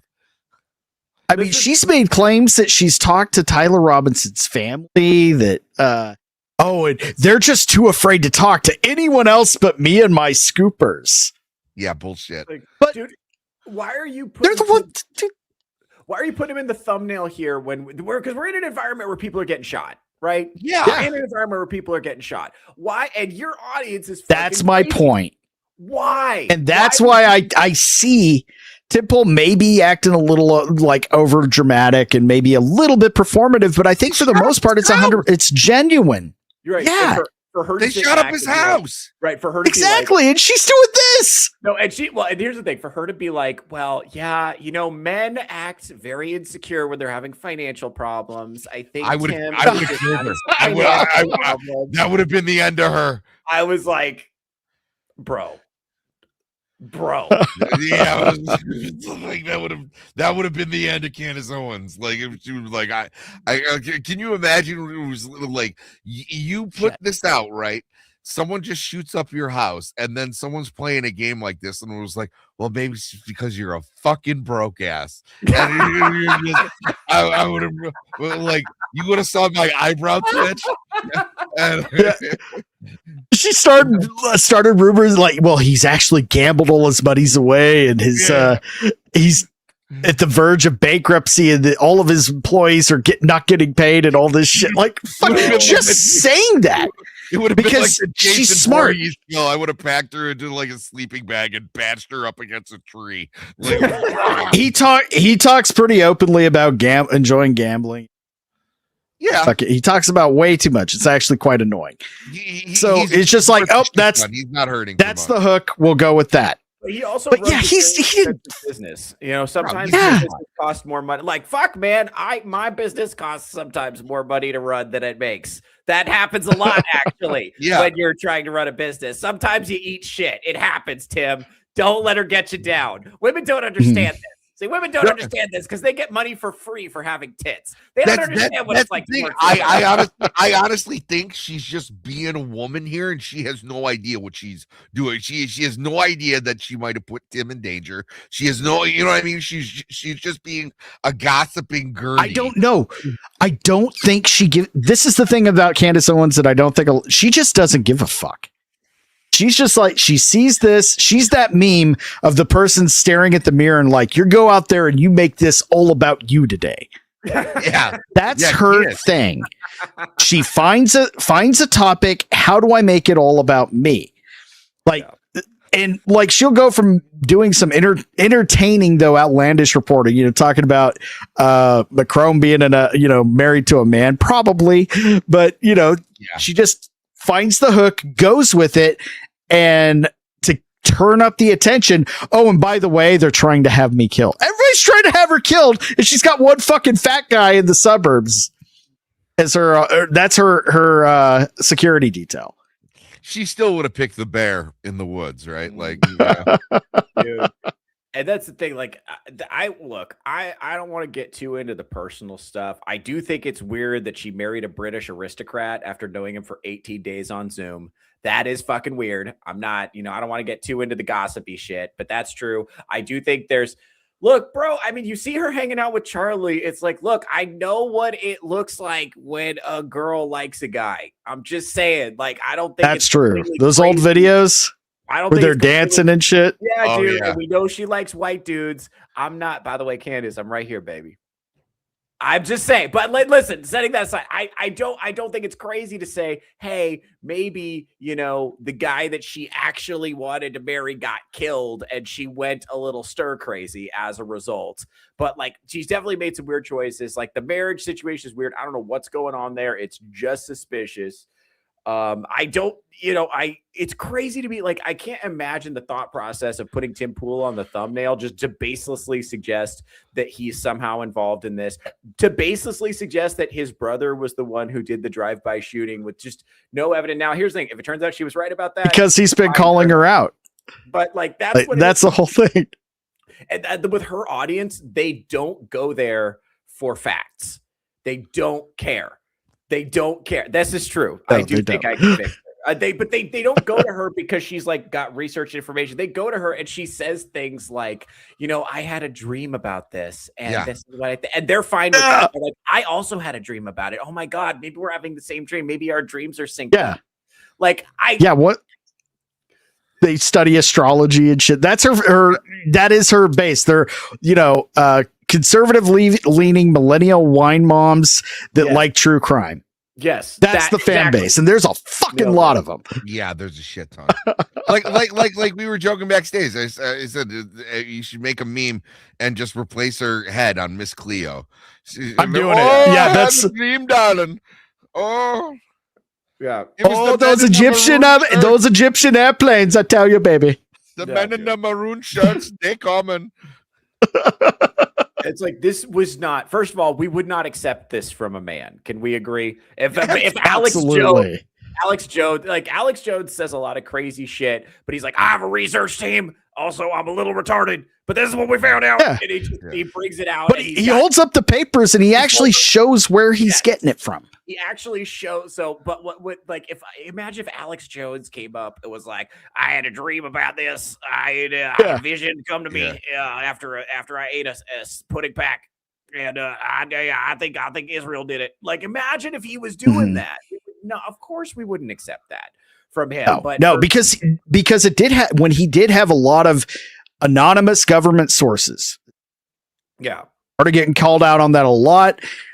So he dialed it back, and then he decided to only use sources that he could verify as much as possible without, getting him in trouble. So he backs up a lot of the crazy shit he says. That's why the meme is true. Alex Jones was right about everything, is 99.9% accurate. She doesn't. She has anonymous source. She gets like emails from people in the chat that tell her shit that she picks and chooses what, or she just makes it up. Yeah. And that would absolutely not be acceptable for male, even try to get away. Yeah, dude. The last thing that I need to deal with is a bunch of cowards in conservative media refusing to stand up to her. Megyn Kelly, come on. I appreciate the kind words, but come on. Such fucking pathetic bullshit. And I get people saying, Tim, thank you so much for talking about it. I don't care. I'm not doing a favor for anybody. I'm not doing this to benefit anybody. Nobody's paying me. There's no fucking Russia. There's no fucking Israel. There's just me sticking my neck out and then risking dying for what? A bunch of cowards that don't want to stand up to protect themselves? People like fucking Candace Owens? I couldn't believe that she put you in the thumbnail. What a fucking cunt. Her piece today. I'm done. The idea that she'd imply that you had some benefit or that you benefit somehow. She benefited. I think she's a Fed, and I think she killed Charlie. No one benefited more than her. All right, gentlemen, thoughts? We can finally finish that one. I mean, it's a great way to rebuttal, right? Like, it was like, what? Actually, let's turn that back around. If he didn't say it in anger, but I mean, obviously he's slandering her right here. But the way that he said it, we all infer that he's joking. But I thought that was a nice way to like turn it around. Maybe if she watches this, like she might see like, oh, what an accusation like that like could probably do to you. But yeah, I thought it was funny. The whole rant was fucking funny. It was funny. I get him being pissed off. I would probably be just as pissed, especially after the tweet where she was like, "Oh well, you should try, not being fucking broke, peasant." And that's that. Like you said, man. Here it is. He is genuinely not well right now. I wouldn't turn this into a cheap internet moment. there is just so clearly something personal going on in his life. It's hard to run a business, and he's under pressure. Pray he comes through that. What about the game? There's obviously something going on in his life. It was like his house was shot Yes, up, he and then won't. you just put him on a fucking thumbnail saying that he killed Charlie Kirk. Here we go. He is a fundamentally weak man for what he did there. He should apologize. He won't. I don't care what happens to his platform. He's now essentially trying out because he's under financial pressure. He's trying out for a Zionist to pay him, and they will. Okay, they will cut him a check, and I hope it happens for you, Tim. I hope it makes you happy. Wait, the Zionists will pay him? Okay. It was like, but also it's total female shit, right? It was like, I just fucking slandered you. You owe me an apologize. You owe me an apology. And you yelled at me for it. You yelled at a woman. Yeah.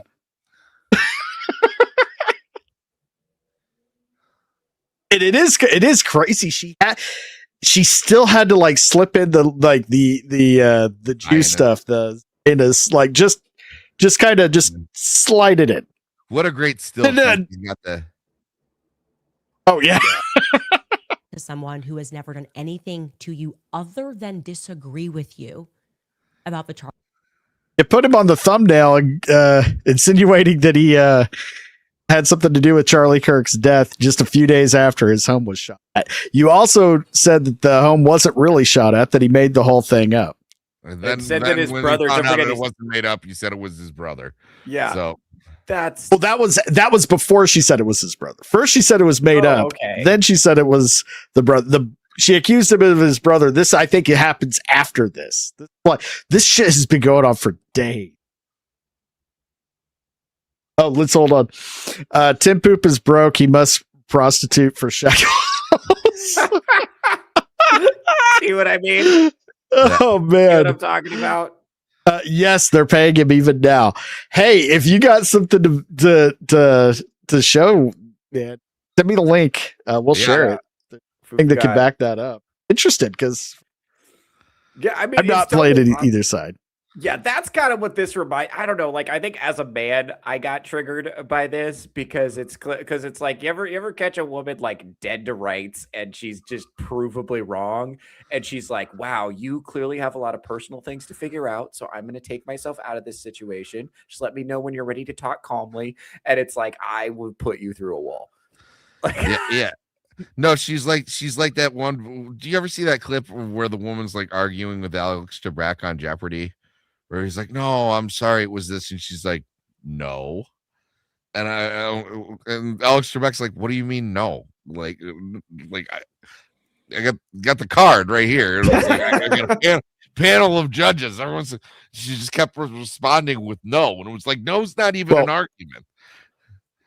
This is kind of a real life scenario that I'm sure we've all seen with those couples that have stayed together way too long. Got the guy's just sitting there quiet and she's just going, pushing. And then he goes, "Shut the fuck up." Just blows up for a second. Then just, wow. Really? Really? Do you got my house bug? You know what I'm talking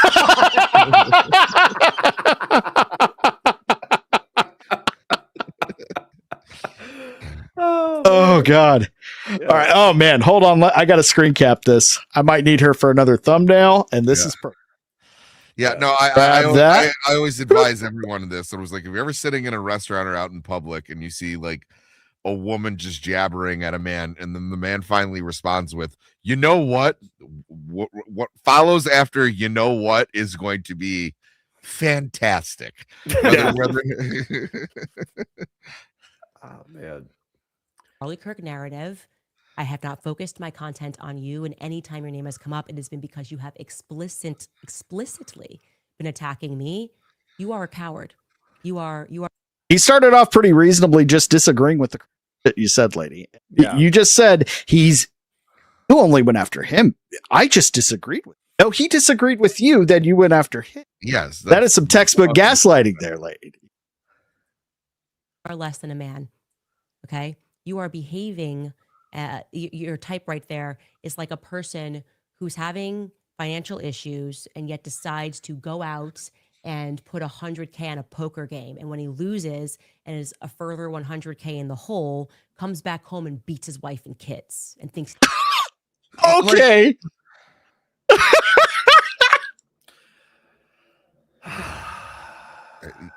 Yeah, no, that's insane. Man. Now, he's a problem gambler, a drunk, and he probably beats his wife and newborn child. A lot of good points. Savage, where she had a lot of she started out as a leftist. She started out in Black Lives Matter. That is a Black Lives Matter answer right there. Or it was like, I just concocted this entire scenario, but that's what you did, isn't it? You came home and you beat your wife and kids. I just feel like you're the type of person who would do that. To be fair, that has just as much legitimacy as I had a dream about it. Yeah, absolutely. But I'm saying it was like, it's a very lefty thing to do. Yes. It's like, I concocted this scenario and you are now guilty of this scenario. Yeah, I had I had this woman who's really mad at me at a comedy show one time, and she was just ripping into me. She called me everything but a white man. Actually, she did call me a white man. I shouldn't say that. See, so she did call me a straight privileged white man. She called me a narcissist, called me a misogynist, all these things. And she said, I would hate to see what would happen if a woman were alone in a room with you. And I was like, what? What do you mean? You saying I'm a rapist? She's like, well, I think you're a mental rapist. And that's what this reminds me of. Like, she's concocted a fake scenario in her mind. That's where you look at her and go, I'll teach you.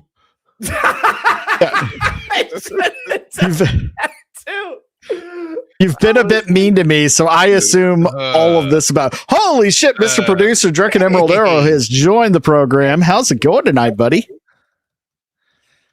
Not too bad. I come into the studio and all I hear is some woman's mad at Theo again, and I'm thinking, yeah, this is a day ending in Y. Your point? He never called Candace back. Right, that's what happened. Dude, put me on a thumbnail. You go if you meet Candace Owens and have one whirlwind romance and then ghost her right after, you're going to be the one that killed Charlie Kirk before too long. Theo. I like to think that Theo never called her back and she went, "Damn you, Tim Pool." No, I'm just waiting for the next Candace thumbnail to have Theo's face on it. Oh man! Oh no, that's a great meme. I'm going to take that couple that got busted for adultery at the concert. Where he's got his arms around her. Swap that for Theo and Candace. Yeah. When's the last meme incoming? He's a tough guy. That's how you're acting right now. I'm not your wife. I'm not your kids. Get your affairs in order and stop blaming me, because I'm actually traversing down the path that hasn't been traveled. So again, she's saying he's blaming her for all of his problems that he may or may not have that she just invented. Yeah. When he's actually blaming her for the downfall of Turning Point USA and for creating doubt in the whole happened or didn't happen. Yeah, well, this is the problem. Is what she's saying is like, I am searching for truth, but what she's actually doing is participating in this culture of toxic right-wing infighting that is going to allow far-right figures to rise to the top. Because all the people who should be, that people rely on for reasonable information, guys like Tim Pool. Now, Tim Pool's caught up in this shit. He's a pretty reasonable guy. He's not that crazy. Like, he's trying to find information, but she's posing as I like him. Teller. Yeah, she's posing as a truth teller when she's. I don't know if she's like mentally all there upstairs. Look, I'm not closed off to all things spiritual. Like, it's maybe possible that she's connected to something spiritually. I don't think that's completely out of the question. But like, man, we got to see some receipts. She's making so many bold claims about so many people. We got to see some kind of evidence or some kind of receipts or something. We got to see something. Yeah, absolutely. Now I know this is like the third time, Prof, this is the first time you brought this up in the chat, so I do want to address this.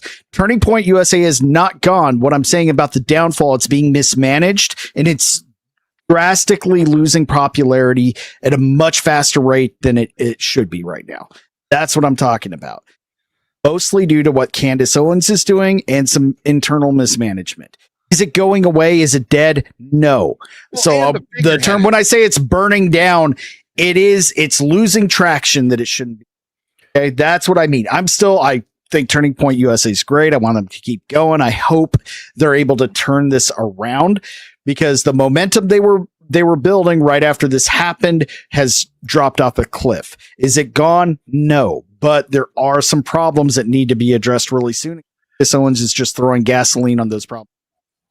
That's my point. Yeah, and I don't think contrary to what she's saying, I know she's making the claim that she's the one who cares about the truth of who killed Charlie and getting to the bottom of the truth. It's like, I don't know, man. I think if she actually cared about the truth, then she wouldn't be like edging us so much. You know, like so much of this is like, tune in next week. You know what I'm saying? Like she's not, if just give us all the information you have or turn it over to the FBI or whatever, because we have a friendly administration, right? So Trump. Oh no, she's already said she thinks they're in on it too. And the government was in on it. The FBI was in on it. Everybody but Candace was in on it. Okay. Yeah. Well, also, I agree with you, buddy. I'm just. We'll get into this. I swear to God, I wish you were on the show so we could address this. There is a definite popularity dip that didn't need to happen. Okay, so they can still turn it around. It's not. I don't mean it's as grim as maybe I made it sound, but Candace Owens is making it tremendously worse. So one thing that has happened, okay, let's for example, one of the things that fueled the popularity of Turning Point USA, obviously, besides Charlie Kirk making speeches, Charlie Kirk making content, Charlie Kirk going out and speaking at colleges, and also Charlie Kirk hosting the Charlie Kirk Show. And none of those things are happening now. The Charlie Kirk Show is really dropped off in popularity. He's not making content. He's not appearing on campuses. And it's really hard. You know, they did the best they could to find a bunch of different people to go make speeches in his honor. But the reality is he was a uniquely gifted individual when it came to this particular endeavor. He was a generational talent. They killed him in the prime of his generational run, and he'd been at it for years.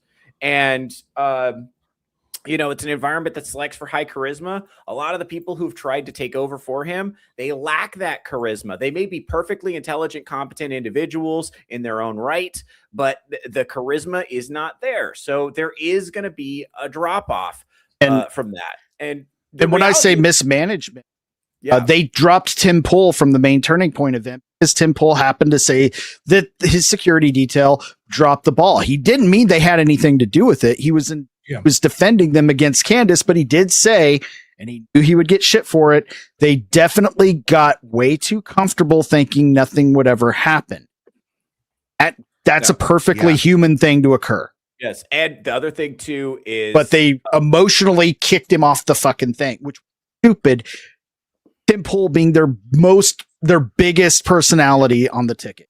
The other thing too, I think is, and this is important, is I don't think Turning Point USA is angry enough in the tone of their rhetoric to capture the zeitgeist of where a lot of young men are at. And I think especially after Charlie went down, they want vengeance. They don't want to make nice anymore. They want heads on spikes. And a guy like Nick Fuentes speaks to that sentiment more than like Erica Kirk does. They should have gotten Milo. They should have gotten Milo to start coming to honestly, campus. Milo's a bit. I like Milo, but he's crazy too. Milo's a bit crazy. Milo, but that was a joke. Honestly, I think the perfect person to move in to take over for Charlie would be Crowder. That was my first. That was my first pick. Because earlier on, he was just enough. Yeah, right. Because he's already doing campus. He had already done previously campus events and stuff like that. So that was already in his nature. And he started doing them again after Charlie died. You know, and he's a talented podcaster in his own right. He runs a great show, and he's also captured the seriousness of the tone of the moment. I think he's risen up to capture the moment. And he's embraced a more serious, more tougher tone. I think he has look, and you know, Prof is right. Charlie was not an anger guy. But Crowder is a little more of a righteous anger guy. I think he captures that a little better, but he's not, oh, and also let's gas the Jews and wasn't Hitler a cool guy? No. Like, he's not doing that. So At I all. think if we're looking for who can capture that young male desire for vengeance and channel it towards something productive and good, Crowder's a lot more likely to be able to capture that than a guy like Nick Fuentes is. Well, Crowder may not be as selfless as Christ-like as Charlie Kirk was, like a lot of people say. Crowder is still more about the cause than about himself. Yeah. Is he still looking off for his, to keep his momentum going? Of course, but more about the fucking cause. Have you Go seen ahead, Sammy, I'm his sorry. early campus meetups? Yeah. Okay, it was much different than how he handled himself beforehand, where like he would crack some jokes. Now he's kind of like dead serious. Yeah. He shows up and was like, that's kind of what we needed. Where especially when he was talking, the left-wing violence one was great, where he was just being dead nuts serious, looking at these people in the eye, still engaging with the crowd. He's able to do that. But like you said about Candace, it was like I could tell you right now why I know that she doesn't care, because everybody's telling her you're burning down everything that Charlie built, and she's continuing to do what she's doing. So because she's saying, but my views are up. Yeah. That's the only thing she's looking at. Yeah. That is it. I mean, I really don't think there's anything too deep or like complicated into why she's doing what she's doing. She's doing it for the grift. It's not because, he picked Erica over me, now's my chance for revenge. I don't think she gives a fuck. It goes back to the Just whole about what really started off a lot of the arguments that's happening between Tim Pool and Candace is the whole point that she again put him, because he kind of went after her, but put him on a thumbnail with the question of who benefited the most from Charlie's death. You did, Candace, not necessarily Tim, not anyone else, but you're bragging about your viewership going up, that you have the number one, and this all comes after his death. You're the one that's benefiting a lot more than anyone else. Yeah. The $1 billion question. Yeah. And the title of the stream again. Who stood to benefit from Charlie Cook's assassination? It's like, yeah. Because she started like within a week of him passing away. Such All right, you guys. Getting fucking murdered, I think. Corrupt happened and Charlie Kirk was assassinated. And I don't care about your midterms. Okay. I don't care about your next year midterms and whether or not the Republican Party is united. Okay. Because I don't want to stand next to people that would cover up Charlie Kirk's assassination. I hope that I have made my point perfectly clear. So what she's saying right there is, I want the Democrats to take over. Because again, I don't think she ever was truly a conservative. I don't think she was ever right wing. She's always been a Democrat that saw the whole point. I can make money because it's not a saturated space. As a black woman being conservative, that's exactly right. A very narrow.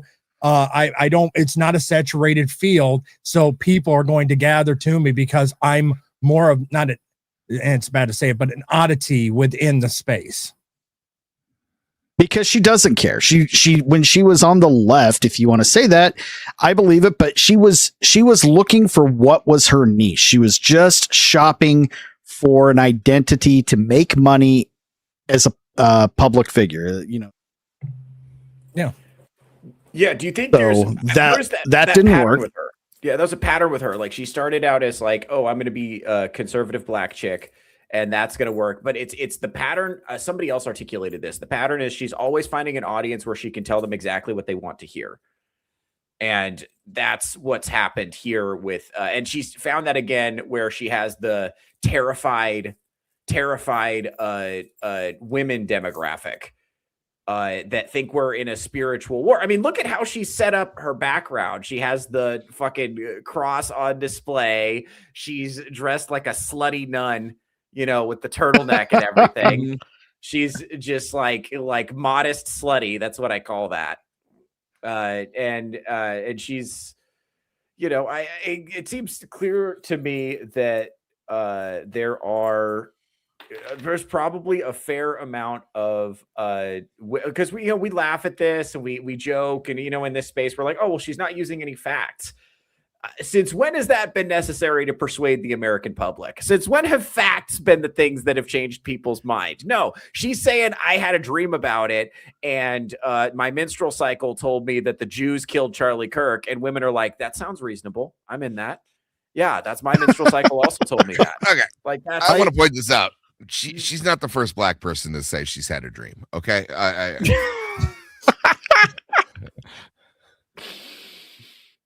Oh, yeah, it's just not a good. It's not a good of a dream. It's just, like coming soon to the Theo Snodgrass merch is slutty modesty.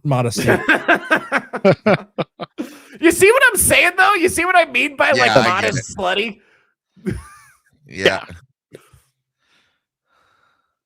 It's coming soon to Theo Snodgrass. No one. And I mean absolutely no one.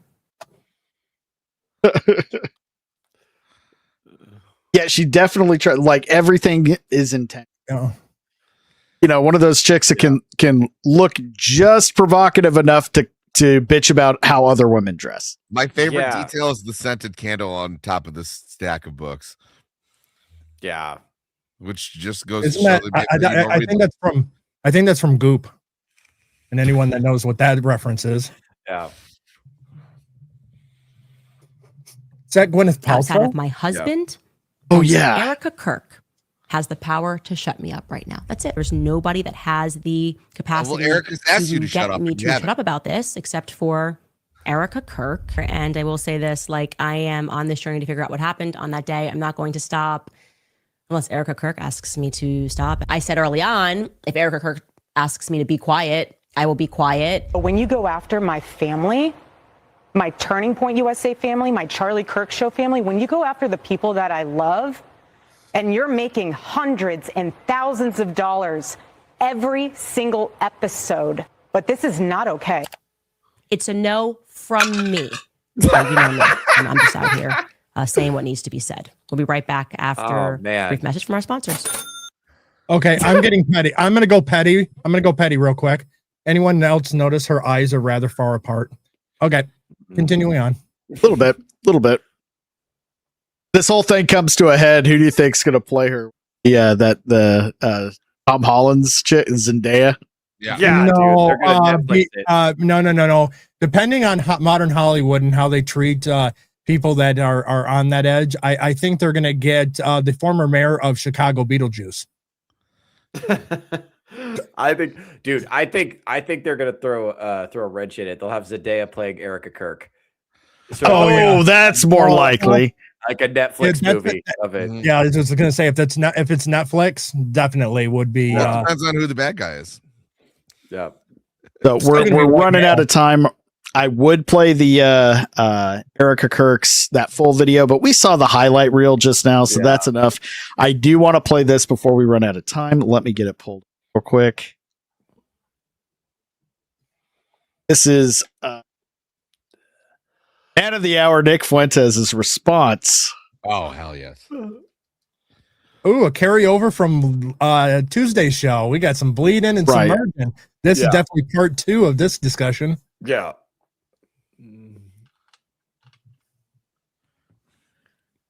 I'm looking forward to the Turning Point live stream where they respond to everything. I plan on live streaming that. And depending on how they do, if they don't do a good enough job, I think I'm going to have to step up. And I think I'm going to have to expose Candace Owens for what she really is. I'm going to give them, they have the opportunity because they are involved in all this. But I am so frustrated with how people are handling it. They're losing. If Turning Point doesn't do a good enough job on December 15th, I'm going to have to step up. And just like I exposed Tucker Carlson and just like I exposed JD Vance, I'm going to have to step up and I'm going to have to blow the lid and expose everything about Candace Owens and reveal who she really is, who her husband is, who her donors are. You want to pause it right there. Does anybody know off the top of their head who maybe follows him a little more? What did he expose about JD Vance? No idea. I'll have to research that.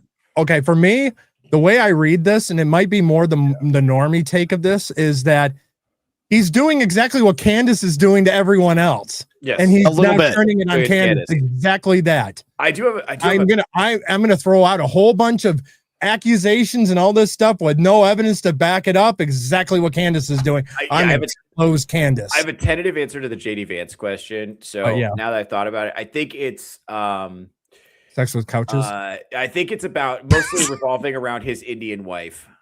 Right. And how Maybe him going and touching the wall in Israel. Yes, and it's something, probably some Israel stuff. Also, him being supported by Palantir and Peter Thiel and all these billionaire oligarch types. And also the Indian wife, where it's like, you can't even preserve white culture within your own home. How can I trust you to carry the torch of white identitarian politics when you're in the White House? I think that's spot on, because that was, for a little while, that was everywhere. About they'd be like, oh, look at JD Vance's wife, and it was like, dude, like, we saw him on the campaign trail, like, we know his wife is Indian, like, that's not, she again, she also doesn't look like she's taking a poop on the beach, so it's not. Yeah, it's like, this is not what we're put together about. Pretty lady. So yeah. I did like they tried to take him down, like, look at him with his undershirt on. It looks like he's yelling at his wife, and his response was perfect. Yes, I always wear only an undershirt when I go out to eat in public and yell at my wife. Who doesn't? Yeah, I don't think it was, right. And I mean, he did look a little heated in there. They're married, probably have been for a long time. If you've been married or you're in a relationship with a woman for a long period of time, you know how going out to eat can be. Yeah. Like, just fucking pick something. Yep, exactly. I was like, she probably just couldn't pick what she wanted. I know. What's good here? All of it. You're gonna eat it with your fucking hands anyway. I mean, I don't want to point it out, but I just came back from a birthday dinner with my girlfriend, and dinner picking selection was rather quick. So wait till next year. Give it time. It's just a rite of passage. It's worth it. Well, technically, it's the second birthday already in a row now that we've been together. So I'm just saying. Oh, congratulations. Yeah. You got to win. She knows where to eat. You got to win her. Put a ring on it, buddy. Yeah. So my cat always knows what he wants to eat. I also have people who love me. It's fine. All right, here we go. And unlike her, I will be naming names. I will be coming with receipts. Okay, the mannerisms. Can we just talk about the man? He sounds like a catty gay man complaining about a bitch at work. He does. We cannot deny. I told her she should have worn that. I knew she'd get looked at. He's not exactly a paragon of masculinity. Quick super chat at the bottom. What the hell? Hey, for $2 pro dad bucks. Thank you. Appreciate it. Oh. I think we're both there. We go. Selena, there we go. Very confident Nick Fuentes is gay.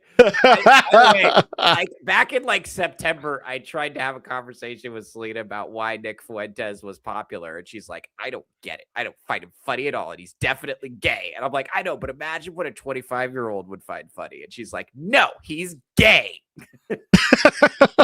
She's just completely repulsed by it. Yeah. Hey, and she's probably right. To her credit, she's probably right about that. Like, I think, yeah, we do have a meme within our inner circle. The Selena was always right. Yeah, she'll say things like, "Don't do that. That'll have bad consequences. It'll be fine." Oh, she was right. Every time. Gay dudes can be hilarious. Absolutely right. I mean, think about that. He's like, okay, think about like how buttoned up his appearance is, and how like funny and kind of like animated and snarky he can be. Also, if you could pull up I might have to do this on my show, so I don't have time. But if you could see the show he did with Clavicular, who you guys probably don't know what Clavicular is because you have a normal algorithm, but I do. And this is this famous hot guy on the internet. Yeah, he's got the limp wrist there. And Nick Fuentes did a show with Clavicular one time, and Clavicular's sitting there just being hot, and Nick's just looking at him like, Oh god. Yeah. I want a girl that looks at me like Nick Fuentes looks at what's his name, Clavicular. I'll have to look him up. I stumbled upon a channel that's pretty funny called Woman Propaganda. I just started watching those videos. Now he's absolutely hilarious. Very funny. All right, let's get back to it. I will be coming with receipts. They'll be coming with the receipts lid on the whole thing, and I'll give her the Tucker Carlson treatment. But I'll wait and see how the Turning Point USA stream goes. I think they're going to do a good job, but if they don't, then I'll finish it for them. Nobody I genuinely can't wait. Everybody else is afraid of Candace. He's gonna do it anyway. We already know. I'm just getting familiar with this guy. I could already tell. No matter how that Turning Point shit goes, you're gonna do it. Yeah. And I welcome it. Owens, I'm not afraid of some ignorant black bitch. Okay.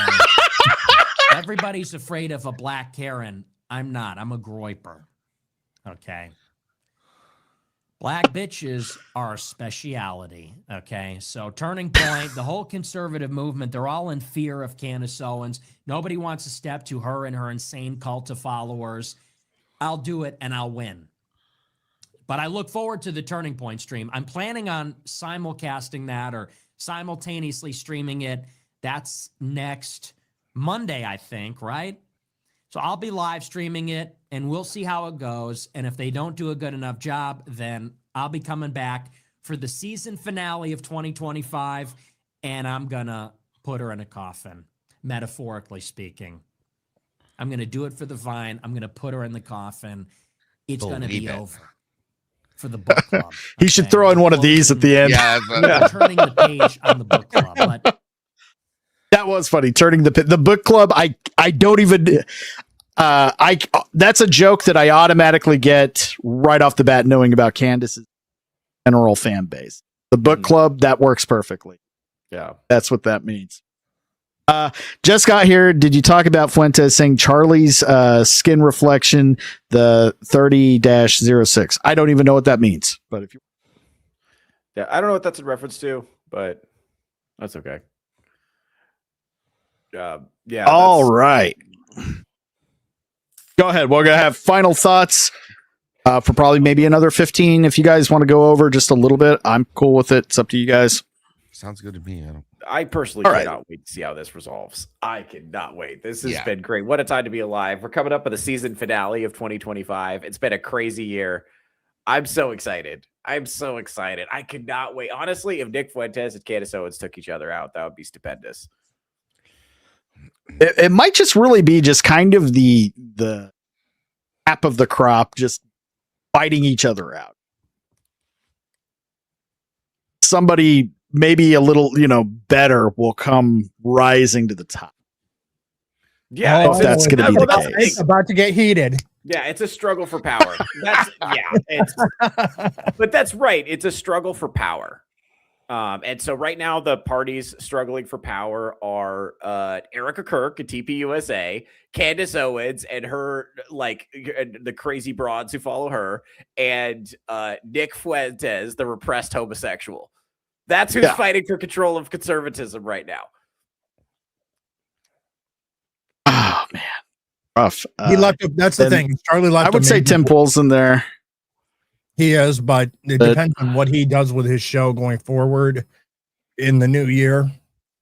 If he does scale it back and doesn't have guests anymore, I think that potentially could reduce viewership a little bit, but I don't think enough. And then people will get used to the new format, and I think he'll be fine. I did like the pushback that one of his guests saying, "Hey, you want to know what? If you stop IRL, then you're letting them win." I understand if you have the threats going on towards you. I understand you have a lot going on right now, but get it into a secure building. Don't have guests, sure, but layer your security and keep doing the show and don't let them win. Yeah, I think he absolutely has to have guests. I think having a studio as opposed to doing everything from a sound make a lot more sense. He can be more. So his format only works with the round table live in studio with guests. I think changing that would be complete. Yeah, because at a certain point, everyone's really going to get sick of Ian. They already are at times. Yeah. Why? I love Ian.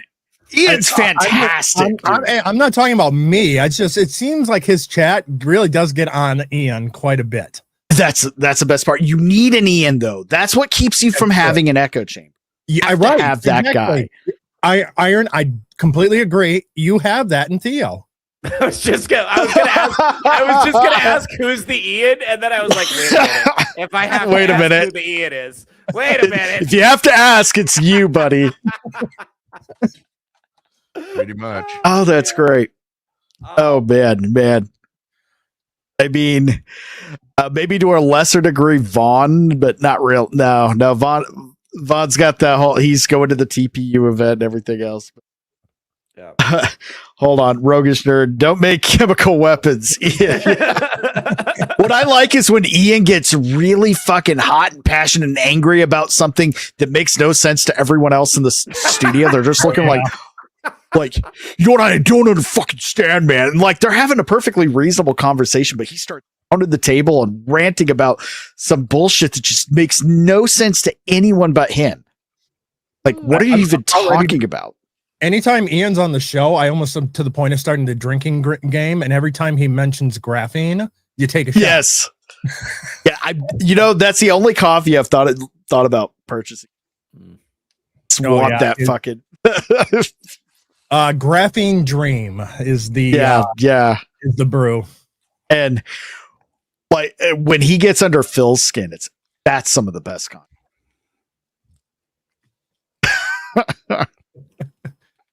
Great, but I really think out of positive influences that can actually make a connection to the Zoomer crowd, the Fuentes crowd, I really think that's got to be Crowd. Everybody in the space. Unless we see Jeremy from Geeks and Gamers just make an epic rise to the top. That would be great. It'd be great, but I don't foresee that happening. Maybe in a decade. But then at that point, he's going to need a walker.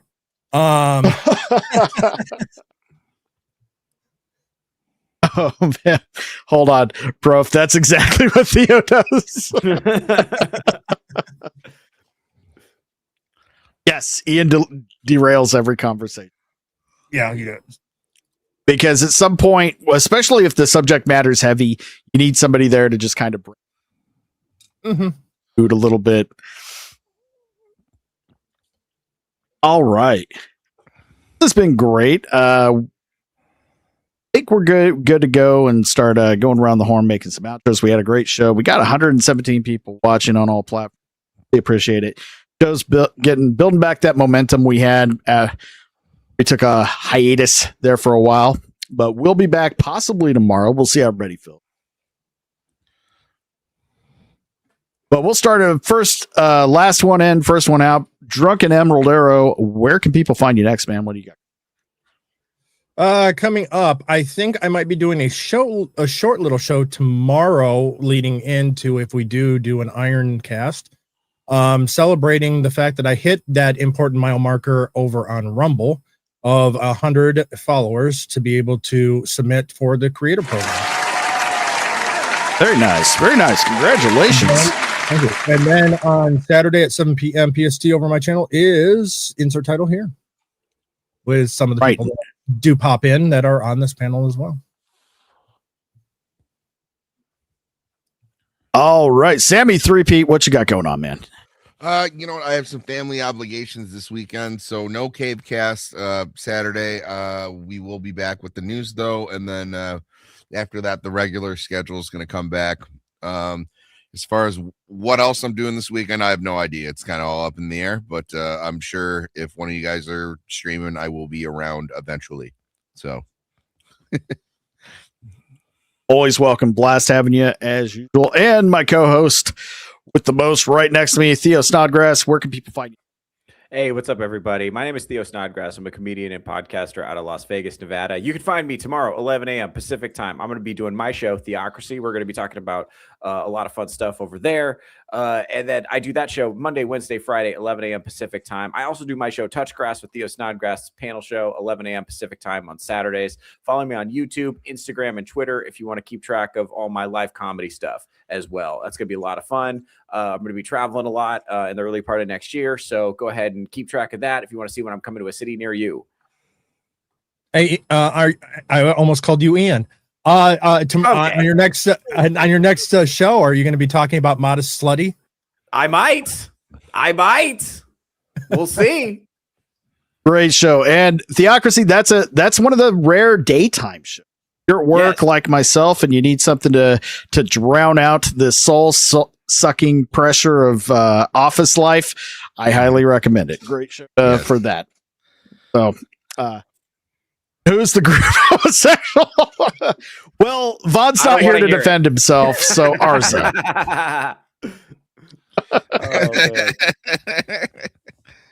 I had to get them both at the same time. Dual wielding.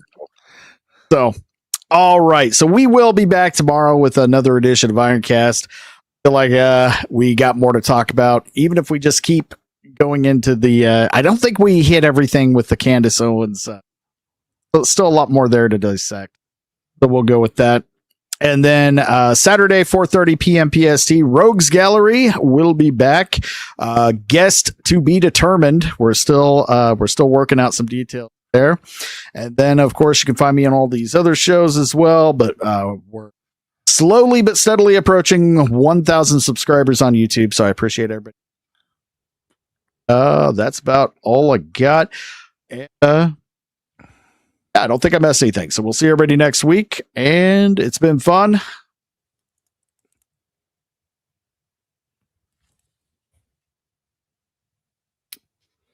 He hit the... He hit himself out. So I will take the opportunity to close us out. Everyone, have a great evening. We'll see you next time. Take it easy. You know what's been funny is if